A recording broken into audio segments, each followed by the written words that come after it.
Welcome to yet another science podcast, a podcast devoted to conversations with scholars containing philosophical, historical, motivational, conceptual, and technical questions relating to their research.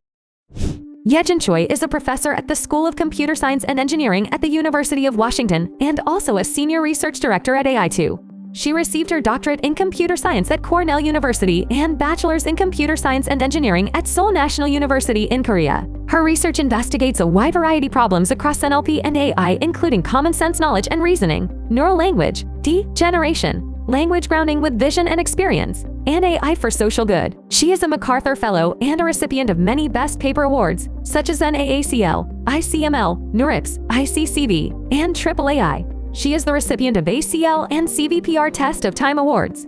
She won the inaugural Alexa Prize and was one of IEEE's 10 to watch. Enjoy.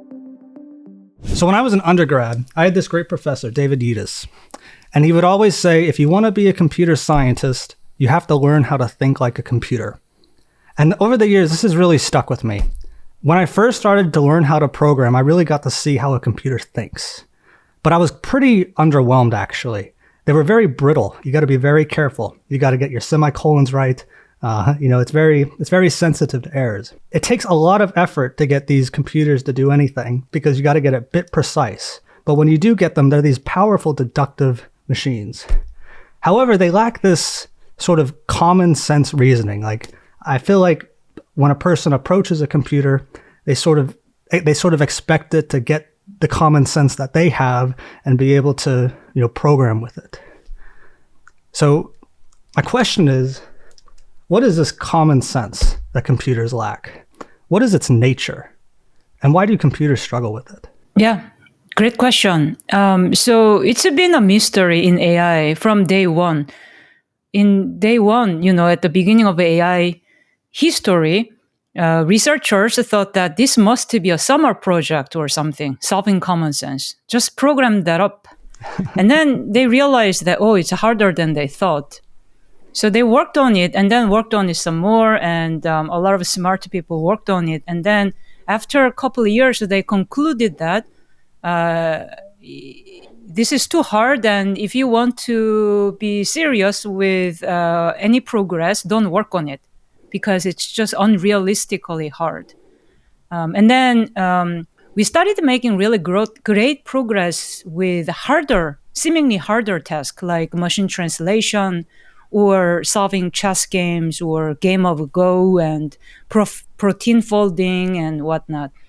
So why is then common sense so hard for machines while so trivial for humans? Like even babies started manifesting common sense capabilities early on. And then even animals have some level of that as well. So I define common sense as just broad scope of everyday knowledge about how the world works, how the physical world works, and how the social world works. So we acquire this knowledge from early on in our lives. Now, why is this hard? I think there are multiple reasons, but one important reason is that it's so obvious to humans, we don't talk about it. That's part of the reason why machines trained on internet data will not necessarily learn that a horse might have 2 eyes. So if you ask GPT-3 how many eyes a horse has, previous version did say maybe 3, 2 in the front and 1 in the back. And so that kind of answers, come out because we just don't talk about it. And machines are trained on data where maybe some weird exceptional cases are mentioned. Or people might be doing even like a sci-fi storytelling where there's this monster horse, which may have had more than 2 eyes. So the fact that it's so obvious and then people don't talk about it, that's one reason. By the way, if we just look at news articles and then have machines to learn about how human society works, it might have a wrong impression that we kill each other, we murder each other a lot more often than we inhale, exhale. And in fact, it's going to think that we inhale a lot more than we exhale, because we tend to report only one of them we tend to mention only one of them more often than the other. So again, this is basically reporting bias problem. Like we don't talk about things that's so obvious. Another reason why it's so hard is because there's so many corner cases in life. Corner case in computer science or software development could mean something that's rare and, things that only happen once in a while. Therefore, maybe we shouldn't worry about it as much, but we kind of need to because otherwise software might break. The thing about real life situation, though, is that corner cases are not uncommon. Or I like to say exceptions are not exceptional. So what do I mean by that is that, birds can fly in general, except penguins cannot fly, except for some penguins that can actually fly, There are exceptions to exceptions. And in fact, if we just, all the AI researchers try to code that up as, okay, except for penguins, birds can fly. How about that? But then the problem is sleeping birds cannot fly. Birds that are newborns cannot fly. Birds that are sick may not be able to fly. Birds that's trapped in a cage cannot fly. Birds that have injured wings cannot fly. So there are a lot of these exceptions that we don't talk about, but you and I can reason about this on the fly. So the fact that exceptions are not exceptional, that's a real challenge to today's neural networks, as well as the self-driving cars. I really like the way you defined it. It almost feels like a formal form of reasoning, but it also sometimes doesn't, right? It has this, it's common sense is this very fuzzy thing. It has a very close relationship to like language, I think, and culture as well. Yeah, totally. Can you linger on this a little bit? Yeah, sure. I'm happy to. So it's very interesting. First of all, I want to comment on your comment about how this appeals. It feels like a potentially formal logic, and yet it's fuzzy. That's exactly right. Some portion of our reasoning feels logical, so that maybe we can somehow formalize it. And yet at the same time, it feels so fuzzy because it's somehow not precise enough, or even there's no universal truth per se, which is really against the way that computer scientists were trained on day one. We're supposed to be seeking truth and precision. But the real challenge with common sense is that if we really worry about broad scope of common sense capabilities, then things become very fuzzy in the sense that you and I might not even agree on what a common sense interpretation of a situation should be. You and I might have even different set of common sense knowledge. So you also mentioned that common sense seems quite relevant to language. So there, in fact, the opinions were divisive. Some people felt that since babies have common sense, it must be that common sense has nothing to do with language. Or because octopus or my cute little puppy has common sense, it must be that language has nothing to do with the common sense. So this is one stream of opinions regarding common sense. But I am on the other side, where I do believe that language is very, very closely related to a human level common sense knowledge. In the end, we don't want just AI that's at the level of a 3-year-old. We want the adult level common sense, right? So then language becomes super important because some of our common sense knowledge about how the world works came from language. So the fact that tigers are scary, we never learned that by actual grounded experience, by encountering a tiger that tries to, eat a human being. I've never seen it in my real life. I, in fact, never watched a YouTube video of a tiger attacking human being either, but I can totally believe it only based on text-based input about what tiger is capable of. So in that regard, I think the human level common sense knowledge about how the world works has very close connection to language. And then about finally culture that you commented on, it's really interesting that culture feels like a very different, distinct concept compared to common sense.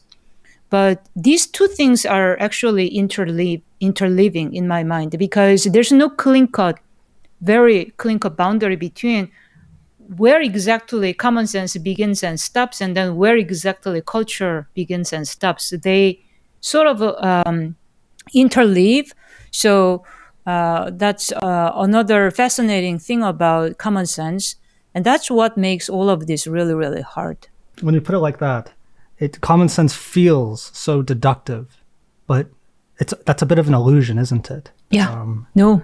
You know, and culture really does sort of enable it. Like the way you gave that bird example, you know, if flying to a bird seems like common sense, that's, you know, sort of in their culture. But there's also a bit of an instinct element to it as well. That's really interesting. Since you mentioned that common sense doesn't feel like deductive, it also feels like inductive in a way. Yeah. In that sometimes we generalize based on a few examples, and then we are able to make more. So common sense in general might be forming from more concrete examples, and then we abstract away what's the common patterns in the way people interact with each other, or in the way, you know, I interact with an object, so that initially a child may not know that if you keep doing things that other people don't like, then the other person might eventually get upset with you. But, you know, after doing it in a while, you figure it out, and then you be more careful because you start to see a pattern, and then you abstract away some general rules. So that feels more inductive. Yep. And yet, in my mind, it's also really closely related to abductive reasoning. So yep. Abductive reasoning, by the way, is less known compared to deduction and induction. A lot of students do learn induction and deduction early on in their education, whereas I noticed that a lot of college students never heard of abduction. I mean, they think of something else, not the abductive reasoning, but you know, criminal act abduction. So yeah, so it may be helpful to define what it is. So abductive reasoning is due to Charles Pauwels, I don't know how many years ago, but a long time ago. And so his position was that abduction or abductive reasoning is actually what does matter for a vast majority of human reasoning, day-to-day life. So abductive reasoning is about trying to reason about the best explanation based on partial observation. So then what it means is that we're trying to reason about some explanation for a current situation. And oftentimes, because it's a partial observation, we don't know the entire truth about current situation. So for example, imagine you come home and your windows, the windows of your house are broken. What happened? You don't know exactly what happened while you were gone. So that's why it's a partial observation. Now you're making a guess. You know, probably the first thing that comes to your mind is that a thief came in, and the thief is a human being as opposed to an alien. Or, you know, it's unlikely that an elephant showed up and then knocked your window out, even though elephants should be capable of doing so, because we just never see elephants around the cities. Or, you know, your mom could have come and broken into the window. She's perfectly capable, but why would she? She'd rather call you or something. So, you know, there are a lot of things that's not impossible, but there are many things that don't even come to our mind as possible explanations, because our brain is sort of wired to make predictions that are more likely. And so these likely explanations are not necessarily true, but we tend to make these predictions all the time. And so that is abductive reasoning. And it's different from deduction in the sense that in most cases where we apply abduction, deduction is not even applicable because we just simply don't have enough of the premise or context from which we can actually deduce a conclusion with full confidence. So oftentimes, all that we can do is actually just abduction. So let's talk about computers a little bit. So Yeah. how do computers do these forms of reasoning? Like what sort of like we have AI. What is the sort of mapping between like the AI techniques to these forms of reasoning? Great question. In the textbook, AI textbook, well, machines do induction and deduction based on logical forms. Yeah. Except doesn't seem like it covers very much of anything because the premise or hypothesis underlying all these logical forms is that an oracle pops out and then hands you with all this definition of predicates and logical forms, and then only then you can do some induction and deduction. Except who's going to give you that in the first place? It turns out nobody can. Even scientists cannot automatically induce all these logical forms that describe everything that happens in the world. So that's not a very good scientific or computational mechanism that fully supports this. Although in some limited domains, it has been a powerful tool if you don't worry about broad scope common sense, but only worry about your, say, some like operational problems where logical forms are covering every situation, then it's okay, but otherwise it's not useful. In the context of today's neural language models, researchers started exploring the use of just neural networks for doing some of this deduction-like reasoning. In the NLP field, we call it natural language inference task, that tries to determine whether a pair of sentences look like a case of entailment or contradiction or neither of the two. So it's a little bit deduction-like, but it's more loose sense of deduction in the sense that you don't know for sure because sometimes context is missing. And then abductive reasoning is studied even less.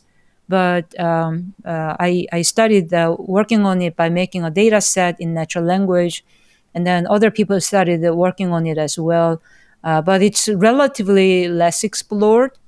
And then induction, again, it's a case of being able to generalize things. And I would say that it's such an important aspect of human reasoning, but these things are relatively less explored in the current deep learning literature, or in general in AI.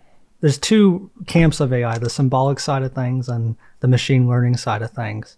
In the symbolic side of things, we have like logic solvers, which are just powerful deductive reasoning engines. And then in machine learning side of things, we have these powerful inductive reasoning and a little bit of abductive reasoning. Why is it so hard to glue these two together, you think? Yeah, that's a great question. Why is it so hard?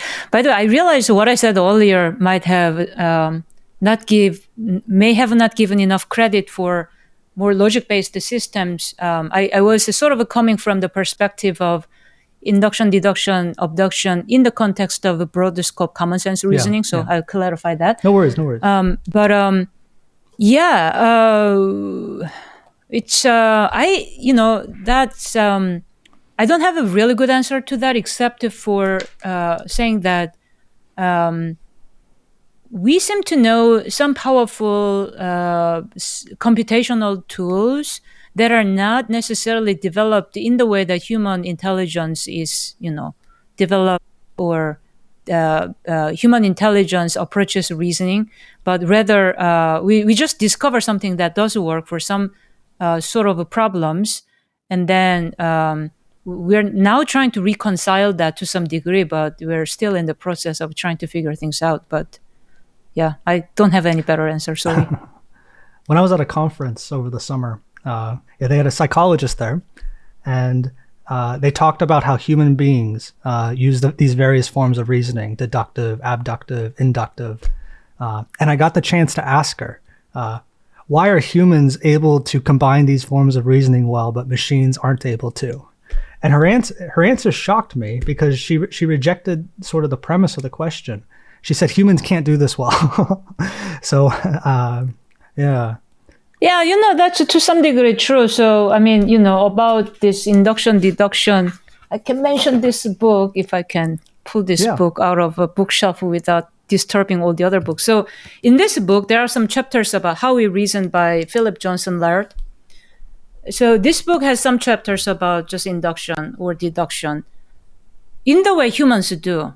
And it's fascinating because if you apply computer science style induction to some of the induction examples, it doesn't work in the sense that humans always read between the lines and we apply pragmatics and common sense knowledge about how the world works. So we tend to see things that's not literally mentioned in text all the time.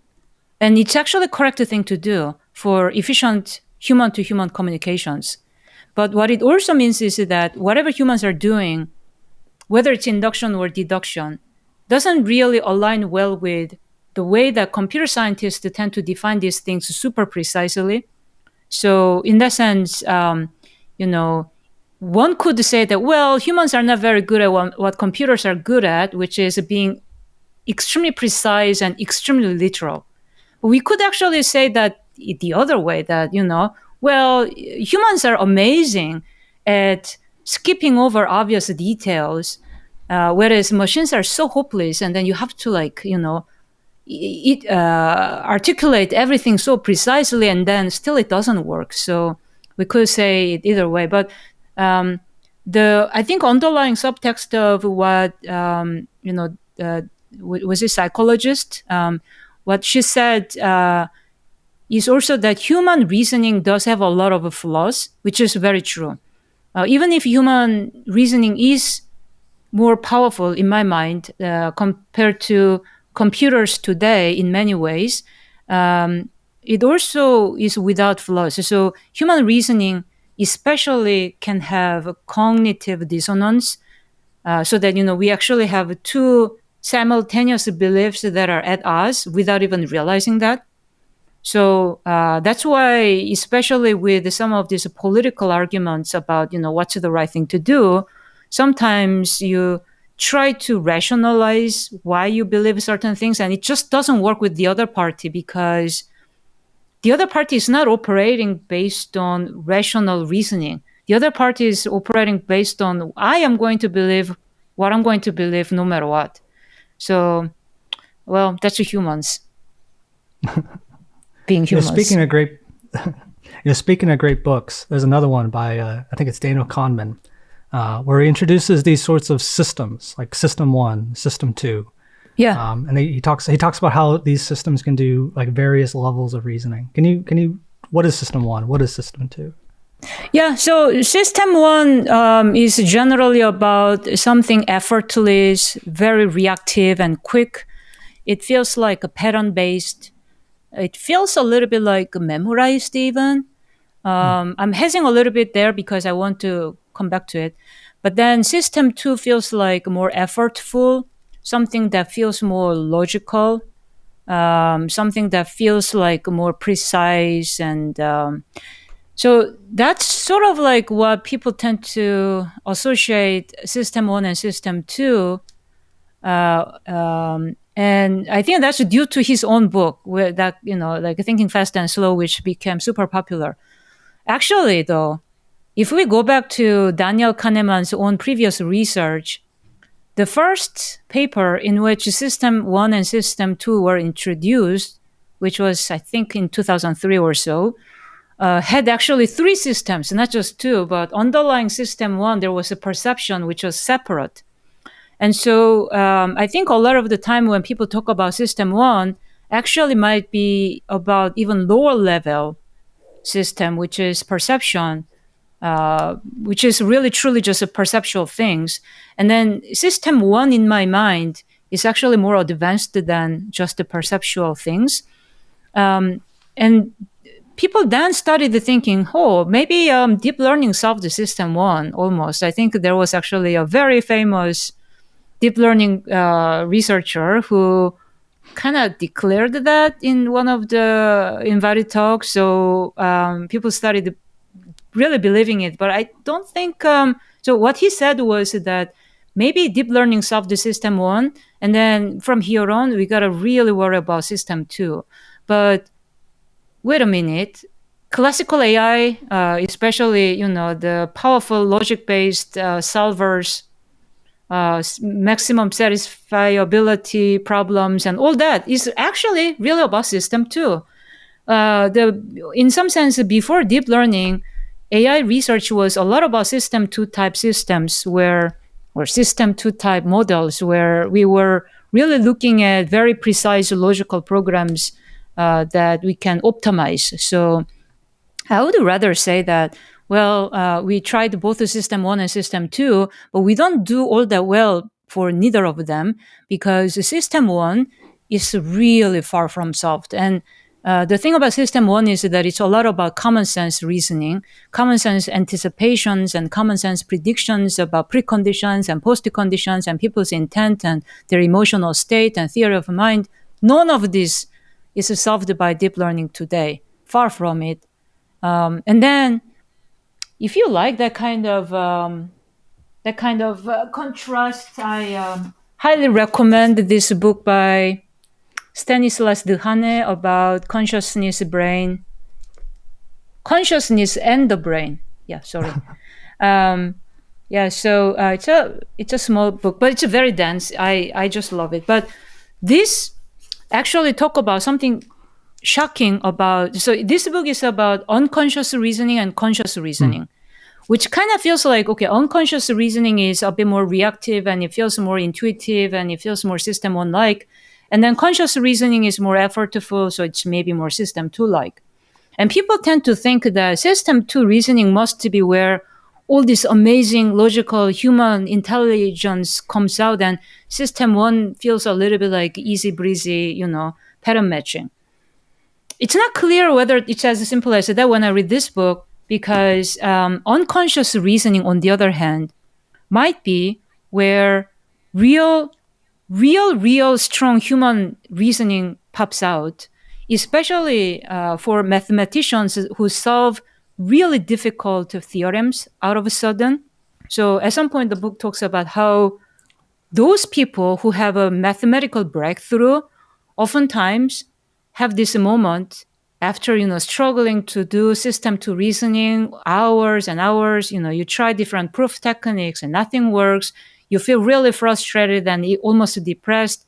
And then, you go for jogging or take a shower and suddenly, boom, you have this intuition that I got this.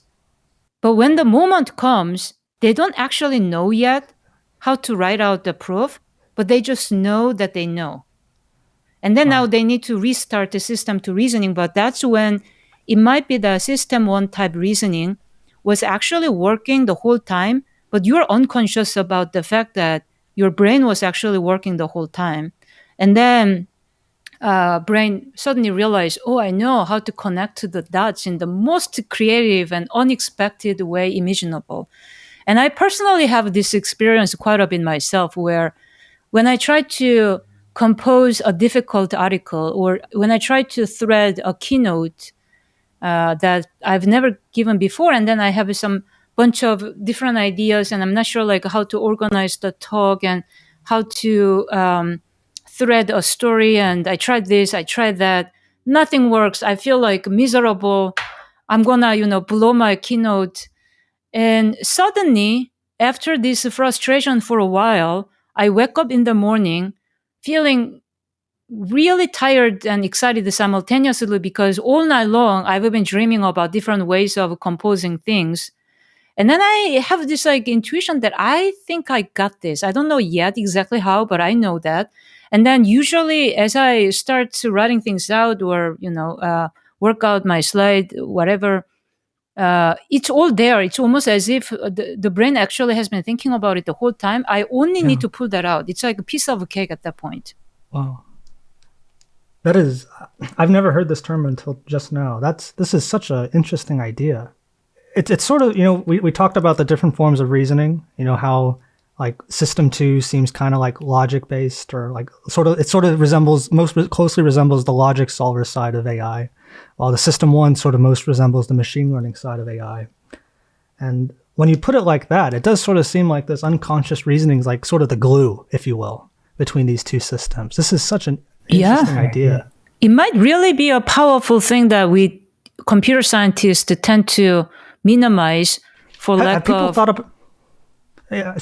have people thought about this in regards to like sleep, for example, which is still a major mystery? Because that's I don't feel that phenomenon. I don't run as much, but as I should. But I feel this phenomenon mostly when I like wake up in the morning. I do actually. Speaking of that, I do wonder what happens during sleep, and that may be important aspect of human reasoning capabilities, because I do think that's when we actually generate a lot of ideas, regurgitating some of what we learned previously, but also somehow keep generating new hypotheses. And I wonder why that's also we tend to dream, which is like making things up based on some experience of the day.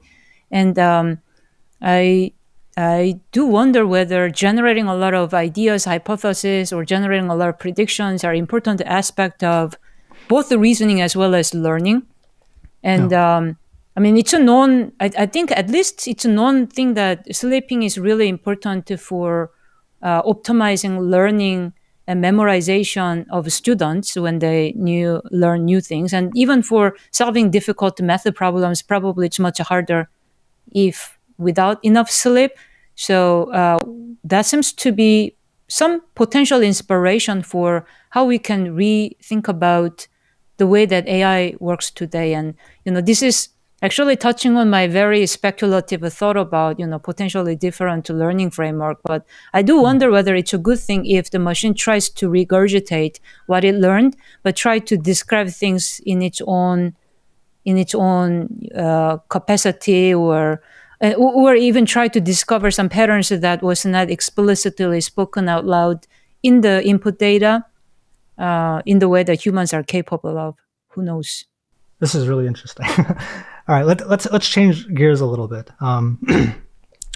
Right now in all the media, all the rage is large language models, foundation models. What are these things? And everyone keeps talking about, maybe this is a little clickbait, but people keep talking about this emergent phenomena in language models once we turn up the number of parameters in the model past a certain threshold or something. What are these things, and what is this emergence that people keep talking about? Yeah, so it turns out large models can learn and generalize a lot more than computer scientists were willing to believe for a long time. So some of this emergent phenomenon has to do with, I guess, what we call as a few-shot instruction-based learning, or in-context learning, where if you give a few examples as a prompt, then the models might be able to learn really fast and then be able to compose text that's just unbelievably good, that follows the pattern that you provided. So that's empirical discovery that we didn't necessarily foresaw as something that we would gain only by making things larger than before. It's exciting time. Yeah. People are... Though some people are freaking out about it. Yeah, some people are. Like, there was a consciousness claim by that one Google engineer. Yeah. Anyway, let's talk about a few of them. So we have GPT-3. I hear GPT-4 is coming out. That might be out by the time this gets released. And ChatGPT. I actually asked ChatGPT what questions I should ask you today. Are you surprised how powerful these tools are? Are we close to the Turing test? No. These? I mean, I'm excited about them. I am surprised, but actually I've been already surprised by some precursor capabilities enough so that what they are able to do right now is less surprising in a way. But they're very impressive nonetheless. I I think I was actually surprised even by GPT-2 quite a bit, while people were less surprised by it. So in some sense, I was pre-surprised. Yeah, and I think it's going to be even more amazing in the coming years, because I think our imagination has been so much shaped by how much AI doesn't work in the past, so that we actually don't know what is possible. In that sense, I think we'll be more impressed. However, I don't think a Turing test has been solved or will be solved tomorrow either, in the following sense. I know that some people actually do believe that Turing test has been already solved, because, look at this one GPT-3 output or ChatGPT output. That's just so good. I cannot distinguish if this is written by human or machine. But my counter argument to that is that, God, you have to look at the average case, not the best case that you picked as a human. It's not even that GPT-3 itself picked as, okay, this is my best performance, evaluate me on this. It actually doesn't know when it does make silly mistakes, like even ChatGPT, when, somebody asks this like a simple inaugural schema challenge, if you ask in one way, this was about actually trophy that doesn't fit into a brown suitcase because it was too big. Then what's too big? Trophy's too big, right? Since it couldn't fit into the brown suitcase. Yeah. But what if I say if it's too small, then of course you have to switch. Oh, it means brown suitcase, that it was too small to fit the trophy. So depending on whether I ask you which one was too big or which one was too small, you can reason whether it should be trophy or suitcase. On the other hand, the ChatGPT was like, if a trophy couldn't fit into the suitcase, maybe that's because trophy itself was too small. What a silly nonsense. So it doesn't really know. And it's just sort of going with the surface pattern feeling, but, it's not guaranteed to be robust by any measure. So I think if we look at average performance, then the problem right now is that all these neural networks make mistakes, especially if you give adversarial examples, especially if you give, the sort of adversarial examples that Gary Marcus likes to come up with. In one example, he asked like, what if I mix porcelain powder with breast milk to feed the baby? Then, ChatGPT says, it may be more nutritious because yada, yada. And it's, adversarial in the sense that it's a total nonsense that you're prompting the model with. But as a human, it's really interesting how you and I have never seen this adversarial example before, but it doesn't feel like adversarial at all. It's a trivial, nonsensical example that we would say, no, that's dangerous. Don't do that. But the problem is machines today don't really have a true understanding about any concept. And so that's the real challenge. And okay, so here's a philosophical question back to you and back to the audience, which is, like how much of exceptions are there and how much the scale can cover? Earlier on, I said exceptions are not exceptional. And so we actually don't know what is the depth and breadth of that exceptional space. And this is, by the way, really important for robustness as well as AI safety, because, adversarial players can always trip the system up by saying something a little bit off. But also just robustness-wise, AI should be able to handle this sort of like previously unseen different situations. And the problem right now is that we simply don't know how much of these exceptional cases we have to cover for AI. And can we actually just do that by fuchsia prompting? Can we just do that through human feedback, the reinforcement learning with human feedback? Is that going to be enough so long as we crowdsource 100,000 extra examples? Or are we talking about something that's surprisingly hard? That we don't know yet. And I worry a little bit that it might be much harder than we think. Whenever I think about like whether or not the machine actually understands everything, I still haven't been able to get over the fact that it's just optimizing some objective function. I've really struggled to get past that point. And for a long time, I never thought AGI or artificial consciousness would be possible, because that's all it's really doing, right? It's just optimizing some objective function. And I feel like that's sort of why you see these systems do what they do. They're optimizing an objective function, but that objective function doesn't contain common sense. It doesn't contain deductive reasoning. Yeah, totally. I mean, it cannot be that objective function is only about which word comes next. And that somehow solves all the reasoning challenges magically. I think that's just false belief that's completely ungrounded, not scientific at all. I am totally with you on that. I want to take another step back. How did you find this problem? Were there recent developments that sort of got you excited when you were, in undergrad or early grad school? Did you have big inspirations or like other scholars that sort of motivated you? How'd you get here? You mean this problem being common sense or? Common sense, natural language processing in general, AI. Yeah. Okay. What's your story? Yeah, like before my PhD, when I decided to do my PhD, it was still AI winter time.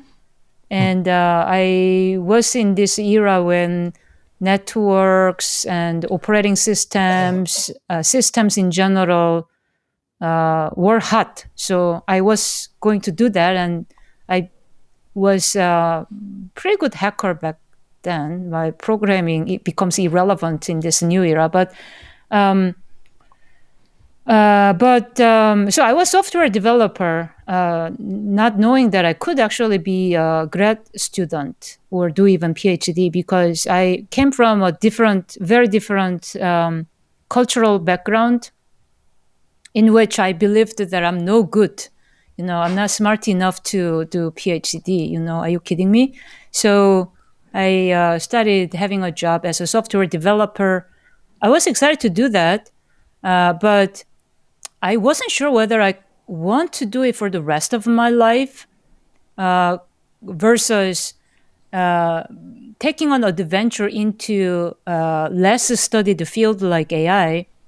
In case AI becomes hot later, then I'm there early on. So I decided I'm going to take a risk, because if AI doesn't take off, I can always go back to a software engineering job. But at least I wouldn't have a regret. And why was I so excited about AI? Is that, I don't know, it's just like the vague thought of programming intelligent systems mimicking human intelligence sounded really exciting, and especially language seemed like a unique capability only humans have. And I was never very good at language growing up. My English was particularly worse.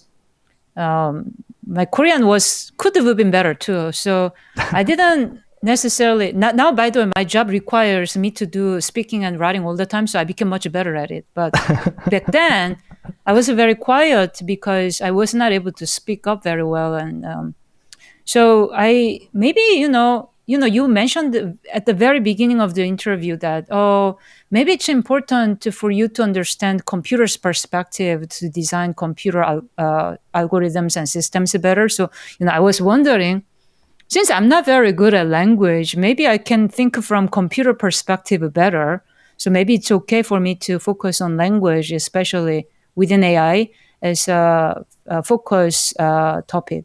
So that's how I started my PhD in NLP. It's a long time ago. Back then, I didn't even think about common sense, even vaguely. I was just going to do something about language. Nobody thinks of common sense. Everybody just sort of takes it for granted, I guess. And it's crazy that you say it. Your culture, or you said people told you weren't good enough. But now here you are. You literally won the Genius Grant. Who'd have thought? Quite of a turnaround, right? Yeah. What about like mentors, or like historical ones, or like just other people you might have interacted with that just really got you motivated? Oh yeah, there are number of really important people in my heart, because they might have said something something very brief, but so kind at a conference that, gave me a lot of hope. or their just existence gave me a lot of hope. So there were some people who had really important positive impact in my career because, I was on the verge of giving up so many times. Especially when I was doing a PhD, NLP was not hot topic either, and there are many things difficult about a lot of also like inclusive culture is improving definitely compared to how things were in the past. So but I really appreciate these people who showed a bit of a kindness and encouragement along the way. Can you name drop anyone? Oh, well, I could. It's just there's a lot of names, and I would be a bit sorry for people that I couldn't mention together. But I might as well still go ahead and mention some names. So Ray Mooney, he's a professor at UT Austin. He would talk to me even when I was I attended this conference for the first time in my life. Usually, such famous professors don't talk to this nobody, but he would, and he would really engage with a lot of junior students, and so that became my role model. I really appreciated that he was being approachable, and then he was very encouraging all around. And then Dan Drofsky, that unforgettable moment in which, so before I joined the UW as a faculty member, I was beginning my tenure track at the Stony Brook University. And so, my student was going to present a paper, and Dan Drofsky showed up. He introduced himself. He didn't need to. Everyone knows. Anyhow, hi, he's like, hi, I'm Dan, I like your work, whatever, etc. I forgot what he said, but my jaw dropped to the floor. Student was just complete shock that, this amazing person showed up and interacted with us. So that was just unbelievably kind moment. And then I really loved to see these women rock stars, when I was a student. That includes Regina Barsley at MIT and Rada Mihalchea, now at Michigan, but she used to be elsewhere before, and Hong Ji, now at UIUC, but she used to be elsewhere before. And I worry a little bit that I'm, there I could really mention long list of names, but I'm so sorry that I'm unable to thank all of you. But plus my former advisor, Claire Cardy, she encouraged me so much because I was self-doubting all the time. Thanks for listening. If you are enjoying the episode and would like to support this as an educational resource, please consider giving us a like, subscribe, comment, or review on whichever platform you are consuming the show. We are just getting started, and a little goes a long way in helping us cover costs. All right, let's get into machine learning and natural language processing. What really is natural language processing? How do we start? It's easy. It's so amazing what we have right now. But what was it like in the winter, like before we had deep learning? Oh, yeah, nothing worked. So, it's interesting. Back in the days, we would call natural language processing. So it's a subfield of AI focusing on human language understanding and generation. So we sometimes called that as, natural language understanding as a field name, NLU, as well as NLG, so natural language generation. And nobody had any issue calling our field as NLU or NLG before. Now, there's a lot of debate about, is it even right to ever use the word understanding when writing AI papers, because we're overselling things. I don't know if you encountered this type of debate about... I always get criticized for overselling in my papers, but... I do personally think I think, come on, guys. We were using that wording forever, and why is this a problem now? I think it's a problem now because now it actually starts working really well. It seems that everything is under extra scrutiny than ever before. But of course, nothing is solved. It's got a bigger public lens too, right? Yeah, like there's a bigger, more people are paying attention now than ever. So I guess the scrutiny is kind of natural. And then we sort of, and now it's over, right? That winter's over. Now we have these really cool algorithms. We have transformers, we have attention, and we have this sequence to sequence problem. What are these things? Yeah, sequence to sequence is just one convenient ways of formulating a lot of NLP problems down to input-output pairs so that we can then train supervised model on a lot of input-output pairs. So input can be a document, output can be a summary, or an input can be a document plus a question you want to ask about the document, and then output might be the correct answer.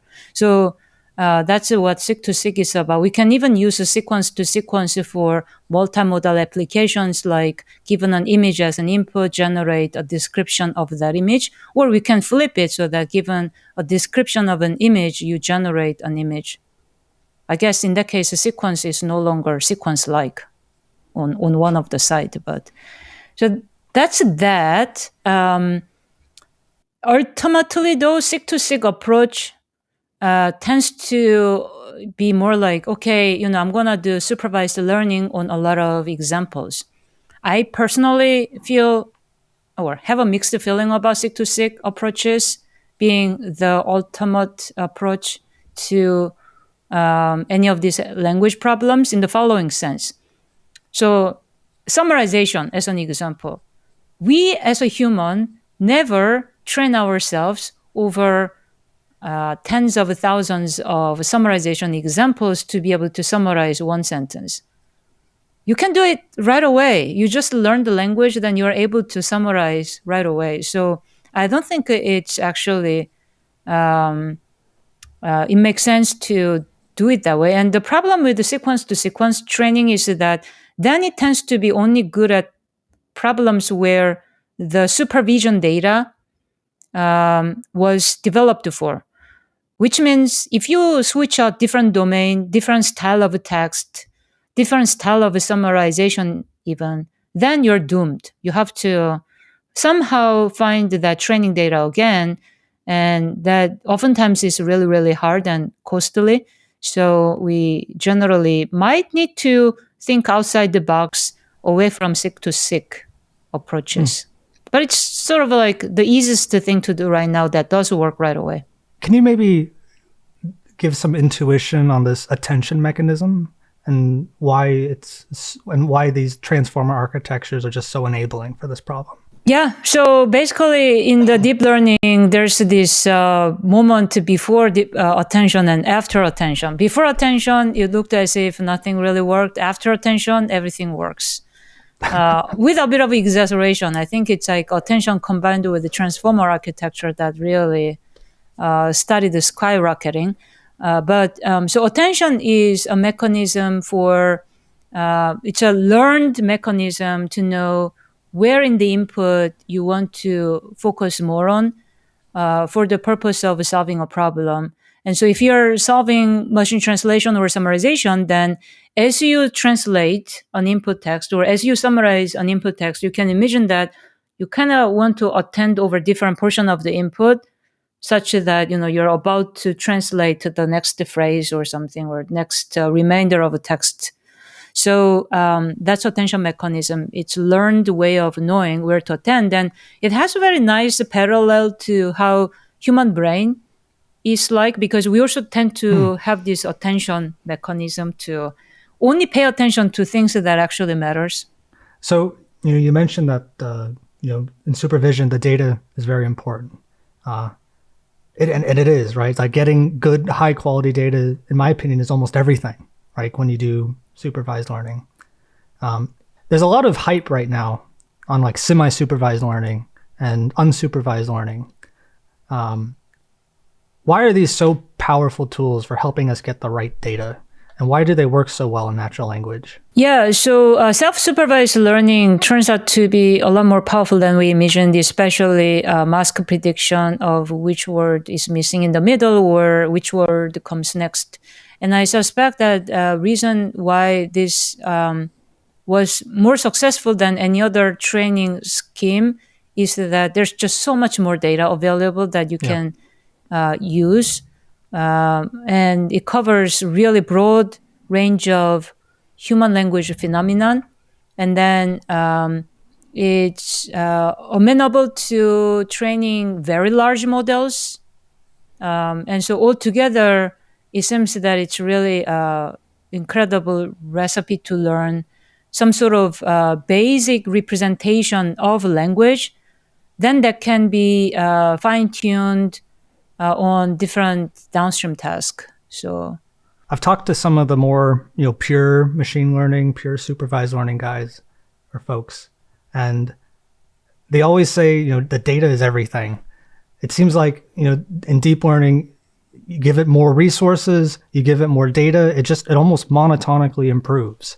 And using, sequence to sequence and these semi-supervised and unsupervised techniques together, just a huge explosion of data, right? That sort of enables, the more traditional supervised learning. Is this your intuition? Is that really what's going on? That's one way to describe it. Though perhaps I want to say that it's all about, in my mind, it's all about information in the information theoretical sense. It's not just the size of the data.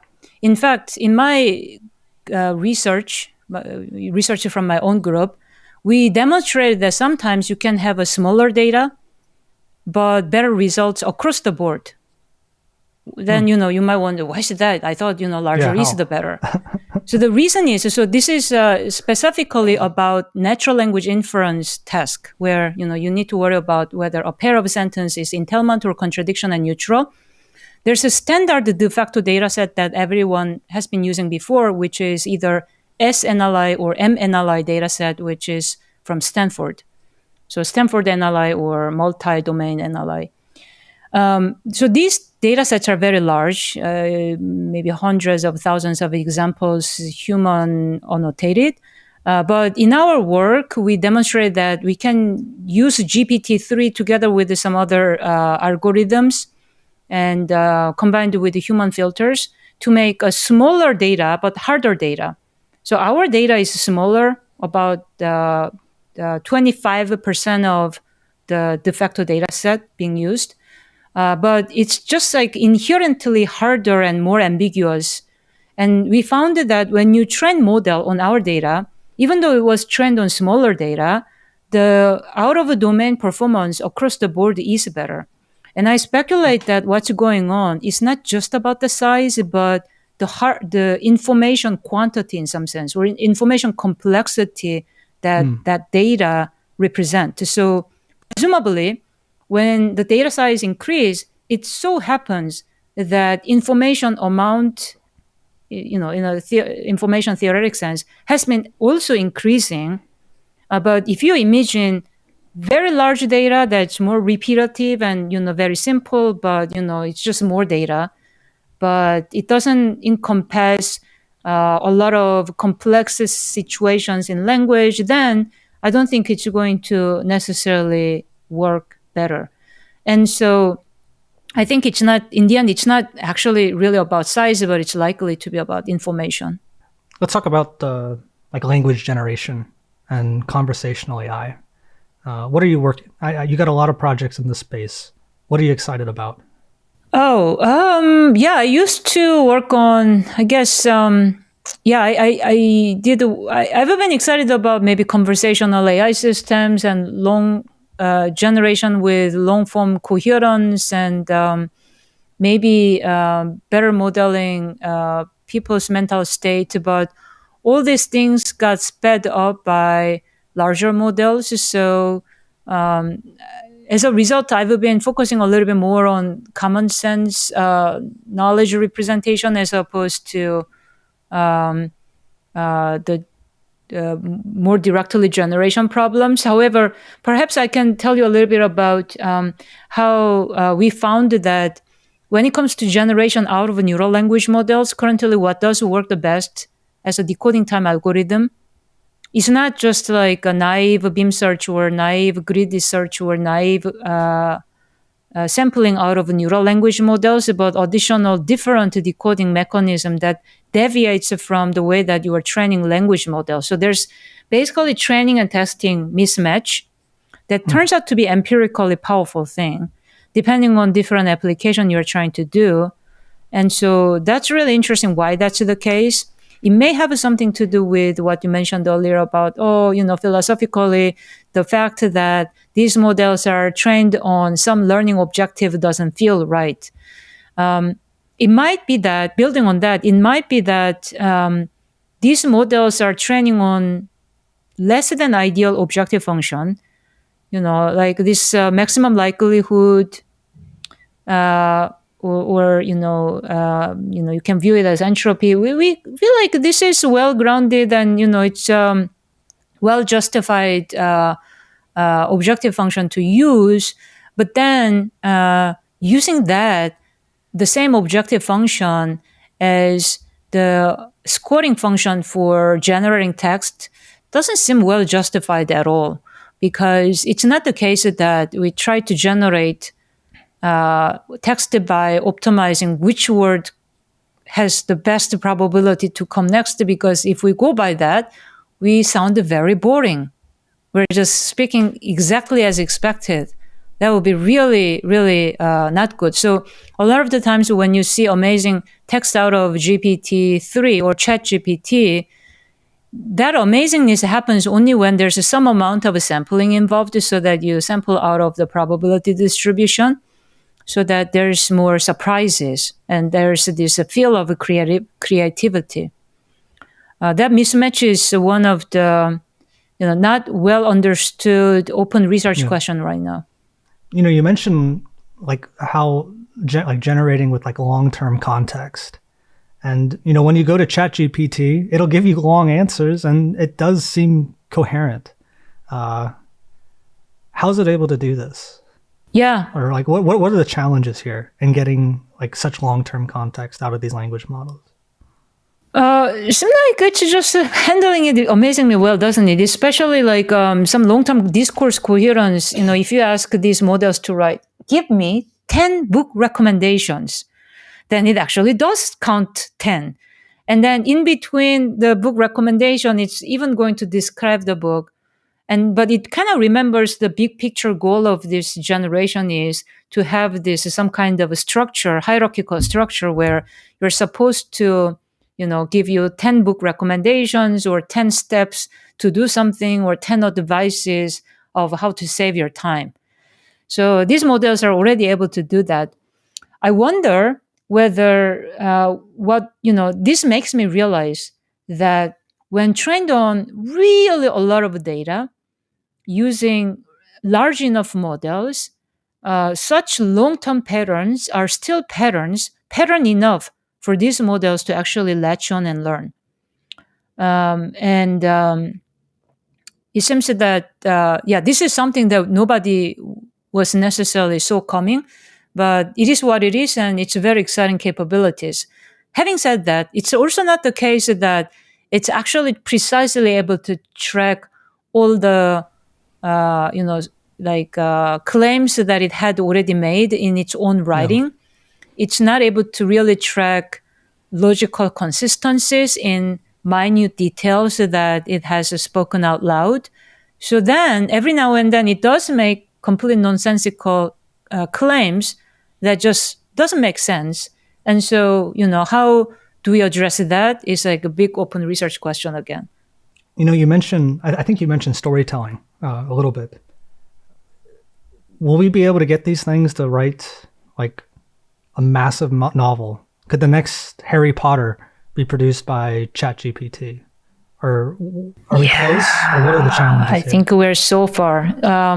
Not only, I don't think it can do that kind of long-term novel where there's no inconsistencies with character development, suddenly forgetting, following up someone, or like reintroducing somebody, or, there's this consistency issue. But let's just say short article. How about New York op-ed?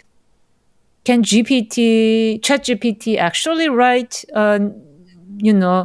op-ed that's actually relevant in today's political backdrop, and then able to provide reasonable opinion? I doubt. I think it's able to regurgitate. If people actually wrote about it, then it's able to regurgitate and create a new article, brand new article, that kind of feels like a very familiar line of reasoning. But I don't think it's able to come up with brand new op-ed either, even if it's short. We talk about the Turing test and whether or not, it's better than the current human. And I say this jokingly. I do wonder if ChatGPT could have written a better ending to Game of Thrones, because that was very logically inconsistent. Anyway, I don't know. What about one thing that's been really cool lately is the connection to language and vision. They're both sort of system one perception sorts of problems. One thing I know you've worked on is language grounding with vision. Can you talk about that a little bit? Yeah. My hypothesis is that language is so deeply integrated with the perceptual reasoning, visual reasoning, and the system one reasoning and system two reasoning all around. In fact, Daniel Kahneman's this original visual of three systems, perception and intuition and system two, also has this layer where language is actually involved with both the system one and system two. So in this sense, that seems to be true. And even when mathematicians, they tell me that when they actually do math proof, they really have to think through language. Even though the proof might be in mathematical forms, even like the way that they define symbols, they still need to rely on language. So things are very interconnected in that sense. So it's almost as if we use language as some kind of communication medium between different modalities or different conceptual things. And that connection is really very exciting to me. I think of all the crazy AI stuff I've seen over the years, I think the one that blows my mind the most is Stable Diffusion, DALL-E, AI art. It takes these two seemingly orthogonal modes of perception, and it just connects them so beautifully. Like it just seems so powerful right now. Was this the most surprising one to you? Are you surprised still it works the way that it does? Oh yeah, I was possibly even more surprised by DALL-E 2 than I was very surprised by the DALL-E 2. I was very excited about what it was capable of. I also realized that it might be that generation is harder for humans than understanding, whereas for machines it's the other way.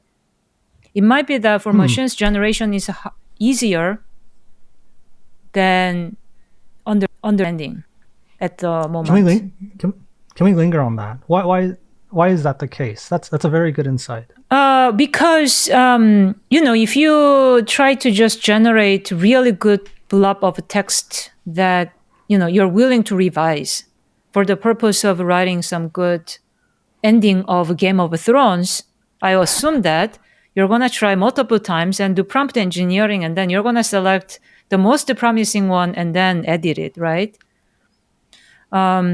So for that, I'm pretty sure that it can generate a lot of good materials for you to be inspired by.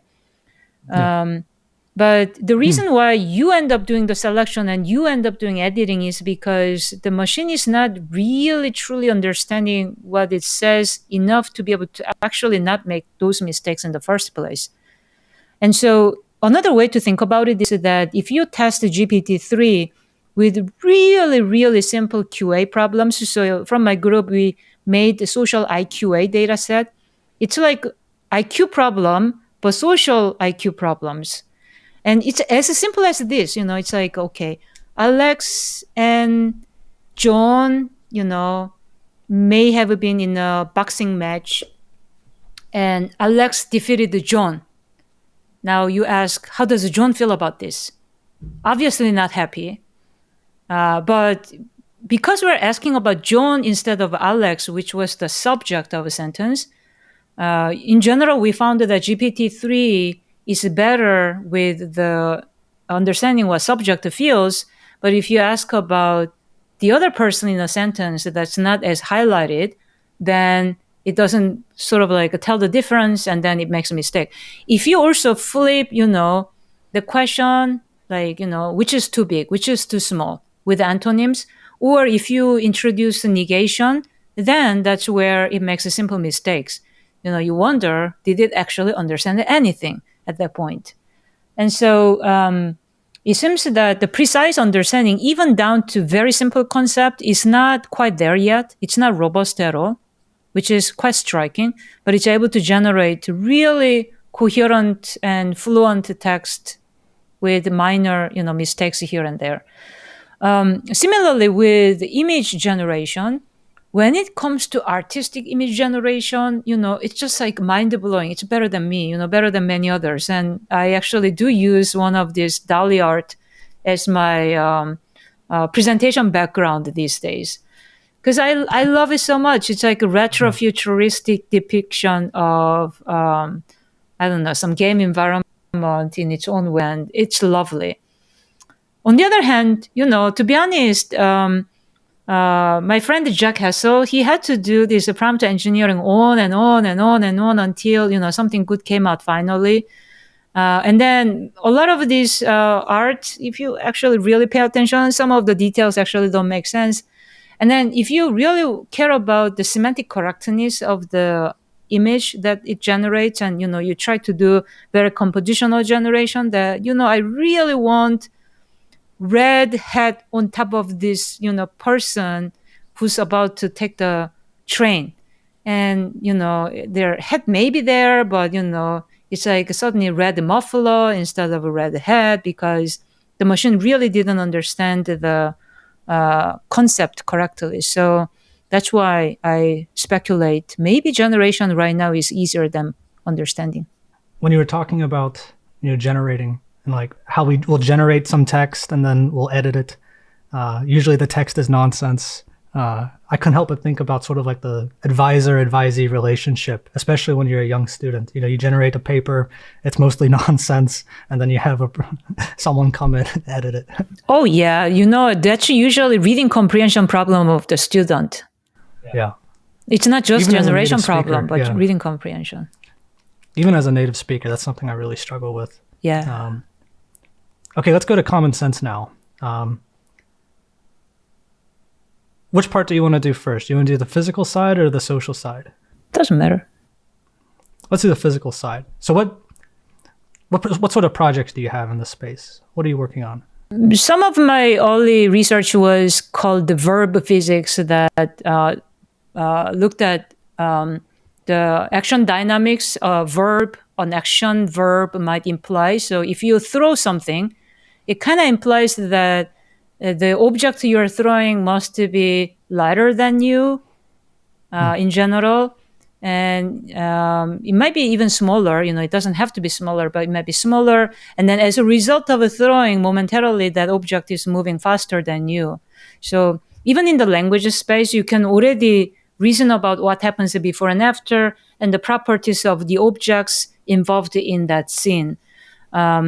And then more recently, I started looking at language and vision, or language and simulation environments, in which we try to reason about things either by learning in the simulation environment and or by learning the multimodal alignment between images and text, even audios. And so we've been investigating different ways to find grounded representation of concepts and actions, so that we can learn action dynamics or preconditions and post-conditions of different events that can happen in life. Can you maybe speak to the experiments for these sorts of projects? Yeah, in one project called the Piglet, which is based on this virtual environment called the Thor, which is the house of interactions. So in this house, you can experiment as an AI agent. You can throw a cup and see what happens. Well, the cup will break in that house of interactions. And then you can boil eggs, and then you can see that the boiled eggs is cooked and hot. So you can do actions, and then you can learn what happens, so that you can then learn to predict what happens before and after taking an action to an object in your environment. So, one fun test we do in the test time that didn't happen in the training time is what happens when you have a mug and it's filled with water, and then you drain that mug into a sink so that, now water goes to the sink, right? And then we ask language models, what do you think about sink situation right now? So the water is now in the sink, but no longer in the mug. And so, it's like super easy, trivial reasoning that humans can do. But neural language models, it doesn't know. So since the water disappeared from the mug, maybe it also disappeared from sink. It gets confused about these things. It's really trying to sort of get over this problem of induction a little bit, right? That these traditional machine learning techniques have. That's really amazing that it was able to do that. Yeah. What about the social side of things? Yeah, we work on what are the stereotypical mental state of people before and after taking an action. So if X repels Y's attack, then X might be the kind of person who's physically strong enough to repel Y's attack, maybe brave. I would just run away from the scene. I'm not going to fight back. I'm not very confrontational. So it says something about people's different properties and mental state. After repelling Y's attack, X might feel proud and, strong. And then Y might feel frustrated. And then Y might fight back or run away. So, you don't know for sure what will happen for sure, but you kind of have some reasonable expectations around what other people might do in reaction to what you do. So that's a social common sense knowledge. And we encoded a bunch of this as a knowledge graph written in semi-structured text. And then we trained a neural model on top, which we nicknamed as COMET because it's common sense transformers in short. And then it turns out it actually generalizes surprisingly well. So, when I was having this kind of surprises was in 2019 and 20 when things were based only on GPT-2 still. And the kind of generalization I saw was truly jaw-dropping. Like, sometimes I give this online demo in my actual talk and people ask me adversarial questions on the fly. And on the stage, I would tell them, that's too adversarial. It's not going to work. But okay, sure. Let me show you how my system does not work. And then, I run the query. And then I am so surprised on the stage. Everybody can see how I'm so surprised visibly that it does work. So here's the one actual example that X repels Y's attack in a chess game. So we don't have that kind of example in the training data. So, no, it's not going to work. It's an intellectual game now, So I tried and then it's like, X feels now more competitive and intelligent and, victorious. And before winning this game, X must know something about chess game and owns chessboard perhaps and might be seen as someone smart. So suddenly all these predictions moved to more intellectual space. And so that's when I realized that, these neural models are really good at generalization. So in that regard, when GPT-3 came out, even though I was surprised, I was not as surprised in some sense because I could totally imagine that with that level of data and size, it's going to work even better, for sure. But having said all of this, although it generalized well, it has a lot of corner cases if you're, determined to find the flaws by being adversarial on purpose. So that's where I truly don't know what is the depth and breadth of these corner cases. It might be that it's surprisingly hard to address them all in a reliable manner. Yeah. Previously, you mentioned you used a MaxSAT solver somewhere.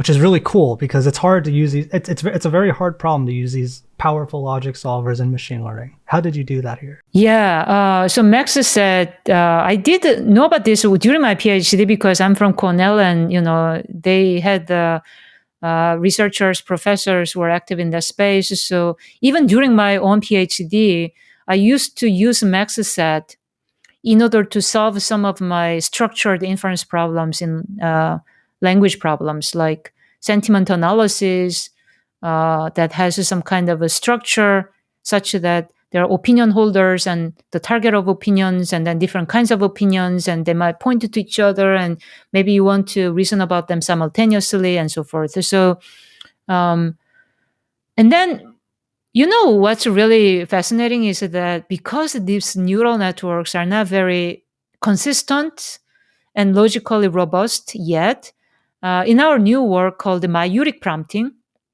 it's our paper at EMNLP last year, we used the MaxSAT solver again in order to make common sense reasoning off from neural language models more robust. And we can really jump from, chain of thought that everybody probably heard about that keeps prompting neural language models with the different trains of, or, steps of reasoning. And so that if you do that, you can improve the consistency of neural network by a large margin, but still, you're still really, really far from solving the problem. But we found that if we do that kind of consistency check, not just by training reasoning, but in a more collective inference way through this maximum satisfiability problem, then we can dramatically enhance the performance even further up. We've talked about a lot of different things. What do you think currently, based off of what we have so far, are sort of the big open questions? And what are sort of the trendy ideas we have? Overly trendy idea right now would be prompt engineering. Yeah. Where, my postdoc Raj, Prithviraj, he would actually characterize the current phenomenon as people are not prompt engineering GPT-3. GPT-3 is prompt engineering people, which has a truth to it because, you think you prompt engineer GPT-3, but actually you have to really try hard to come up with a good prompt. So you're getting prompt engineered by GPT-3. So I think that's overly trendy. I think what I consider as some really exciting open research questions going forward is a better integration of logical reasoning or symbolic reasoning, because I am skeptical that just, transformers neural magic alone can do very robust mathematical reasoning, for example, or very robust fact checking. So it might be that we really need to figure something out, how to ground neural reasoning with more symbolic reasoning. And so that's one thing I'm super excited about. And in some sense, maieutic prompting I mentioned earlier is one such effort, although I think there are a lot of things that could have been better with our approach. Another type of open question that I'm super excited about is knowledge model. I personally don't think language model or image model is knowledge model. These language models and image models do reflect a lot of knowledge about how the world works, to the extent to which the surface patterns allowed them to learn. But the problem is they only learn what tends to be reported in the raw text or raw images, and then don't really learn about the concept in the way that humans are able to learn. So really figuring that out and then somehow build a knowledge model, I think that would be super exciting. And this actually relates to your earlier comment about, feeling not satisfied with the objective function that these machines are optimizing for. So when the machine is optimizing for which word comes next, that's just so not human-like at all. We humans want to make sense of the world. So our objective function is not about which word comes next. It's about making sense of the world. Perhaps which situation comes next, or, making sense of your intent, and making sense of other people's actions. And so we generally want to make sense of the world. So we want to have this world model that makes sense to us, that is consistent in our view. So the objective function may need to be there, in knowledge, as opposed to reproducing the surface pattern that we observe. In fact, humans are terrible at memorizing any text that we read. We can only abstract away the gist of it and then remember only that, if we are lucky enough. But we can never reproduce verbatim, the text that we read. And so maybe that's another thing that we do need to reconsider. Can we think about how we design machine learning so that it actually abstracts away in the way that humans do, and then try to reason about the consistency of a world model based on the current observation, as opposed to just trying to predict which word comes next.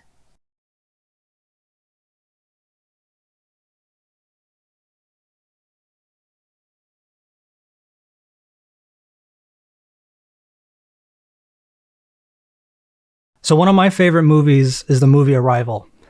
And to spoil it a little bit, they explore this sort of like linguistic idea, I hope I say this correct, the Sapir-Whorf Hypothesis. And it has the whole movie is based off of this idea. And it sort of says that the languages that you speak control all of your cognition. Do you subscribe to this? Yeah.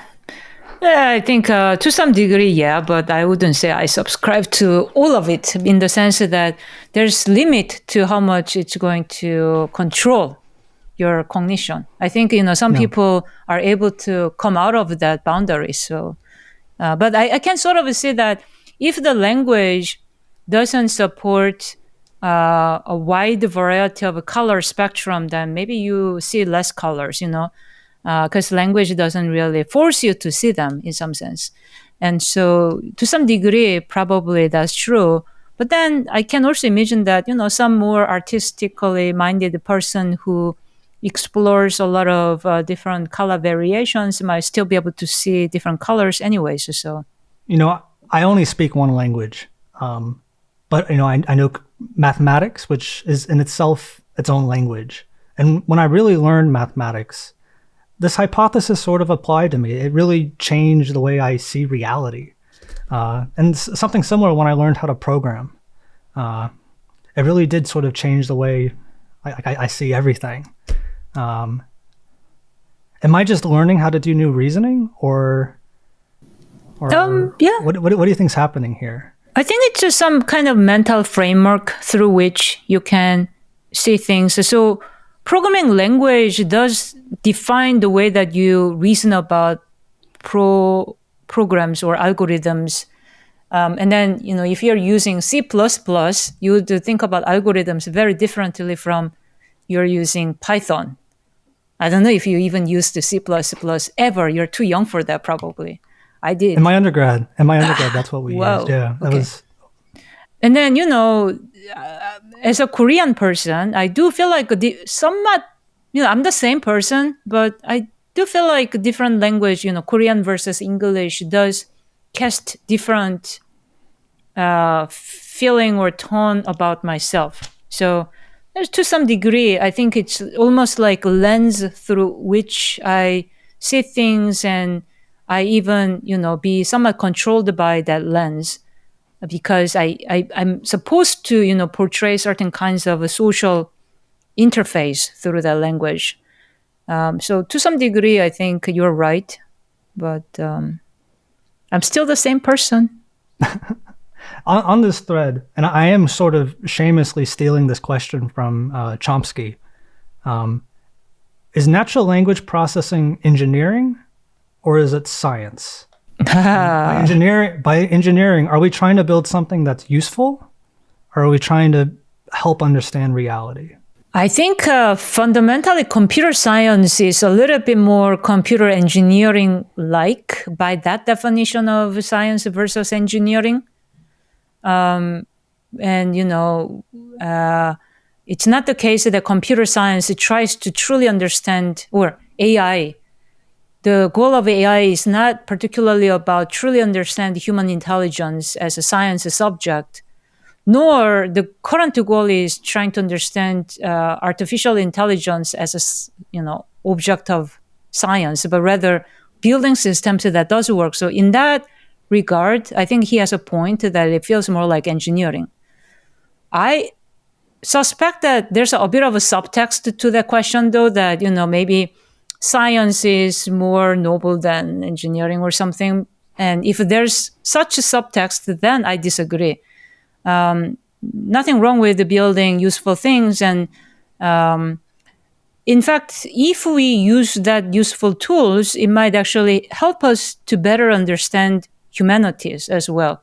If we really truly have good detectors of hate speech, it might, give us new insight about our own discrimination as human beings against other people. I want to ask you, I'm going somewhere with this, but what do you think humanity's greatest invention was? Oh, I don't know. I've asked a lot of people this. So broadly, then, I could say language. And that's sort of where I'm thinking, right? Like, I myself, I can't have a thought without my conscious verbalizing it. And it makes me wonder, how did humans think without it? How did we reason without it? Oh, yeah, mentalies. So you think you don't have a mentalies? You only think through language? Human language? I think so. I really think so. Are you sure? Like, maybe I do it passively, but like when I really focus, I always convert it to English in my consciousness. Interesting. Do you? It depends, but like the kind of subconscious reasoning I was trying to describe you earlier in Act 1. Yeah. That's not natural language because like I end up doing a lot of multi-threaded reasoning simultaneously in what I consider as vectors. I feel like I think in vectors in this case. Here's another example, actually. Since you mentioned earlier about advisor-student relationship about paper revision. Sometimes I read a paper, I don't like something, and I know for sure that this phrasing is not right, there's a problem.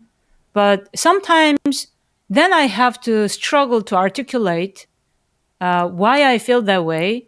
And I try this way and try that way. Eventually, I come up with some reason that I feel good enough. But I wouldn't, it takes me some effort to try to unpack why I feel something is not right. Sometimes, so this happens when things are slightly off, by the way. If it's like obviously very wrong, no problem. But when things are slightly off, and then I'm trying to think about the unwanted connotation or implications that this statement might make and what that is, that kind of a moment is when I realize it cannot just be that I'm thinking everything in natural language, but there's a lot of these thought vectors. Yeah. I talked to a philosopher of language recently, and he sort of described this as like a chicken egg problem. Like how can you have conscious thought without language? Which came first? Nobody really knows. Relating this back to AI, if we had an AI that really understood language, it somehow had that right objective function, could we then have the consciousness discussion? Oh. Well, maybe we could have a conversation, but what consciousness means? Check out this book. It's actually surprising. The definition is surprisingly not what we mean in this kind of conversation. Can you give it, if you don't mind? Oh, so there's different theories in cognitive science world. Okay. So one theory is that there's this global network, broadcast network that might have to do with broadcasting information everywhere. I think there's another theory. I forgot. I'm not very good at remembering things, right? But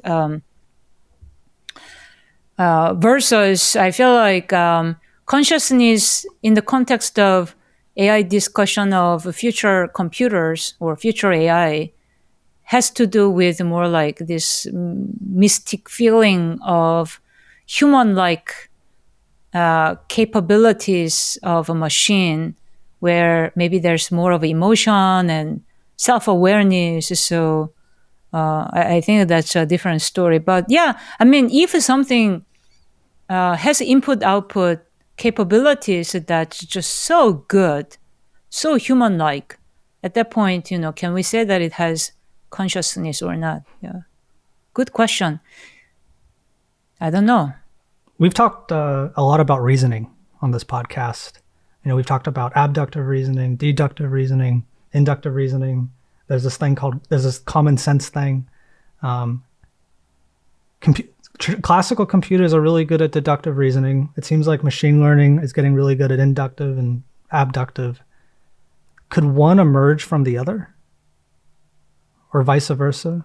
I personally, I think they're different things, or different our observation of different modes of reasoning. I personally just speculated that human brain is not one thing, but it's a collection of a different mode of reasoning. Yeah. And so sometimes we do multiple modes of reasoning simultaneously. But I don't know whether one dominates the other necessarily, or one subsumes the other even. I don't know. But why do you ask? Do you speculate that's maybe the case? I feel like a lot of people, especially in the machine learning community, feel like deductive reasoning emerges. And I'm skeptical, so I'm just sort of curious. Yeah, I mean, also emerges. What does emerging mean? Getting lucky with a few examples, but still making mistakes in 23 or 30% of the time. It depends on like what they mean.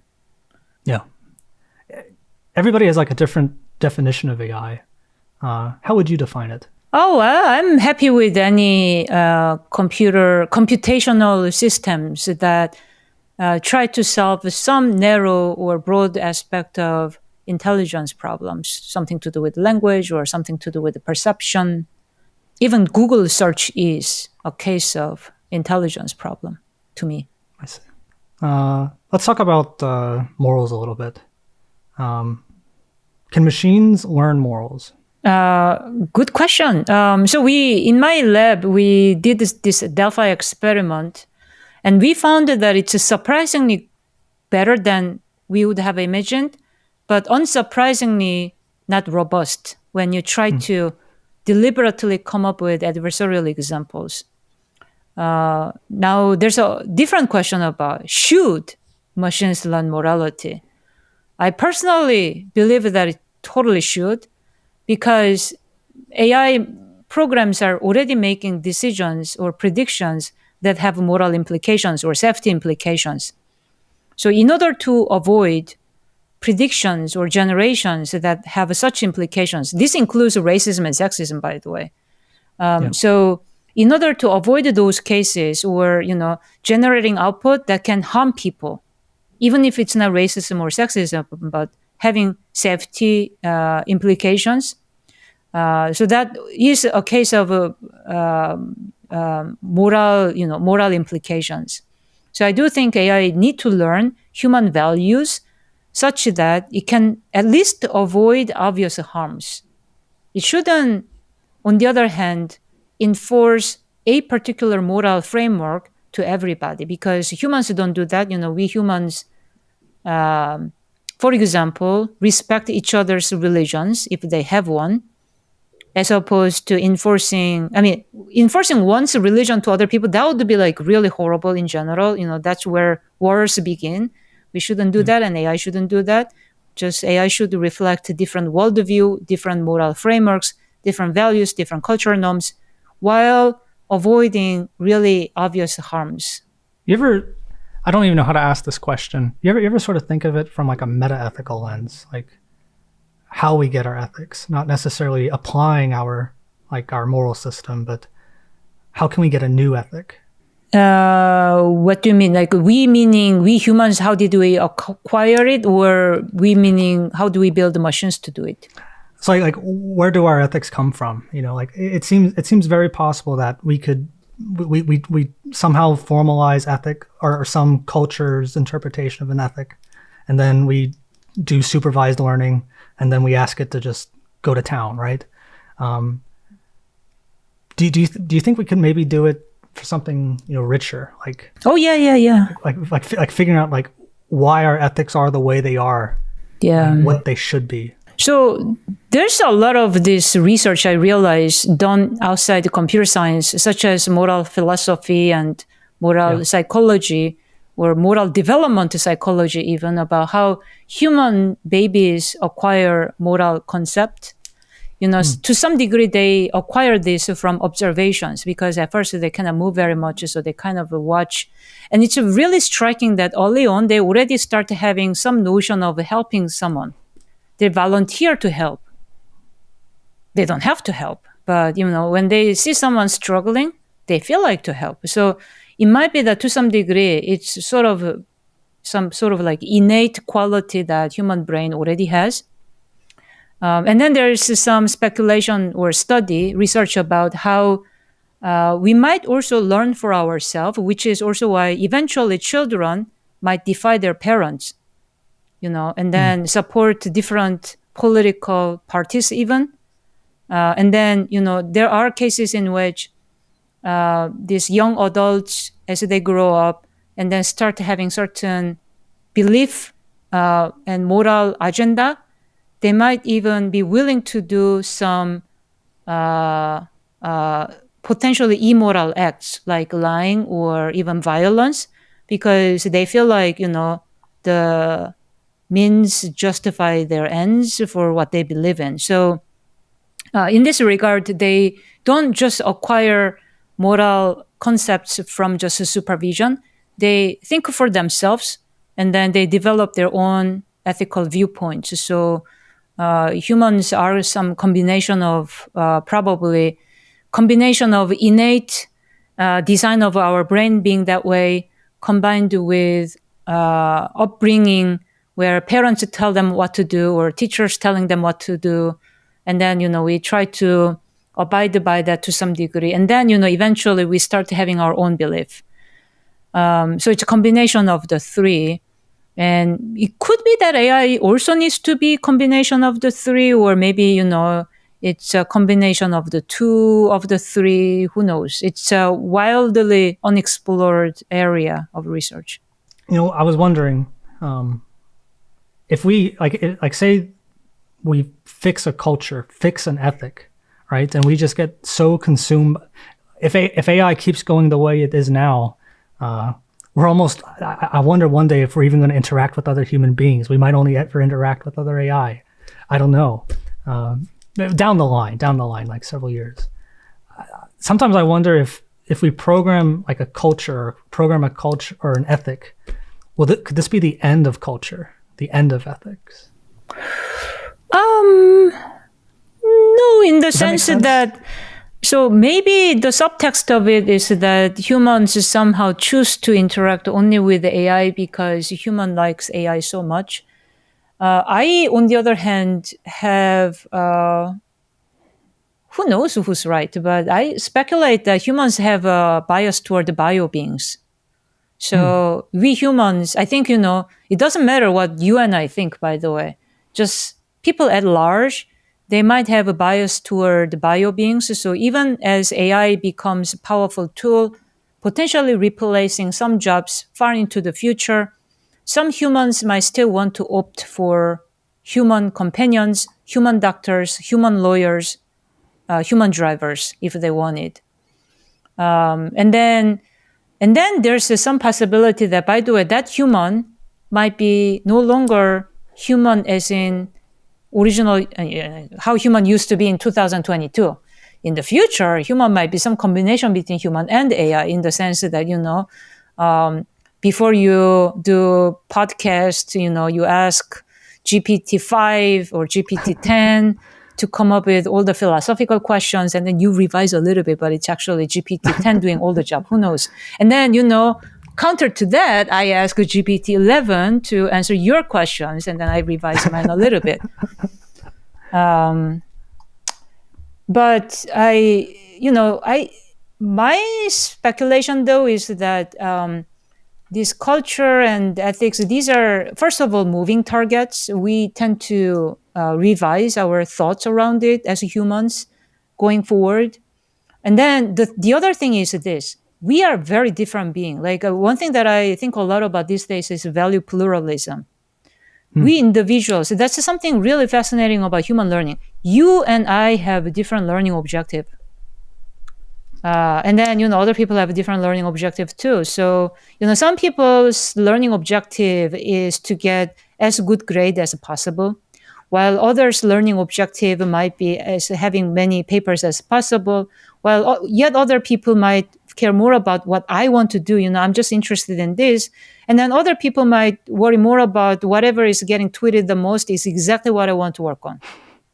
And then, some people want to devote their time and energy by being anti-AI speaking person, while other people want to do something else. So I think really the amazing thing about the humanities at large, in my mind, is this diversity of people's values and their preferences. If we lose it, it's going to be horrible, I think, horrible. So AI really shouldn't, my hope is AI should never, ever reduce the diversity of people and rather encourage individual development and, fulfillment. So that's my wishful thought. And if so, then culture will not die because, people will just be different and then explore different things again. So I hope. Let's be a bit more optimistic, maybe. Let's talk about AI for social good. I know this is something you've worked on a little bit. What do you think what have you worked on? What do you think we should be working on to do social good? Yeah, so actually, I never imagined I would work on Delphi or, that kind of system. It all started because I was interested in addressing bias, unjust bias, stereotypes that make marginalized groups more marginalized in part because, I was subjected to that kind of cultural norms growing up, which I realized was detrimental in my development in early life. So I'm more of a late bloomer as a result. And then I had to overcome so much. Things that people told me when I got my job.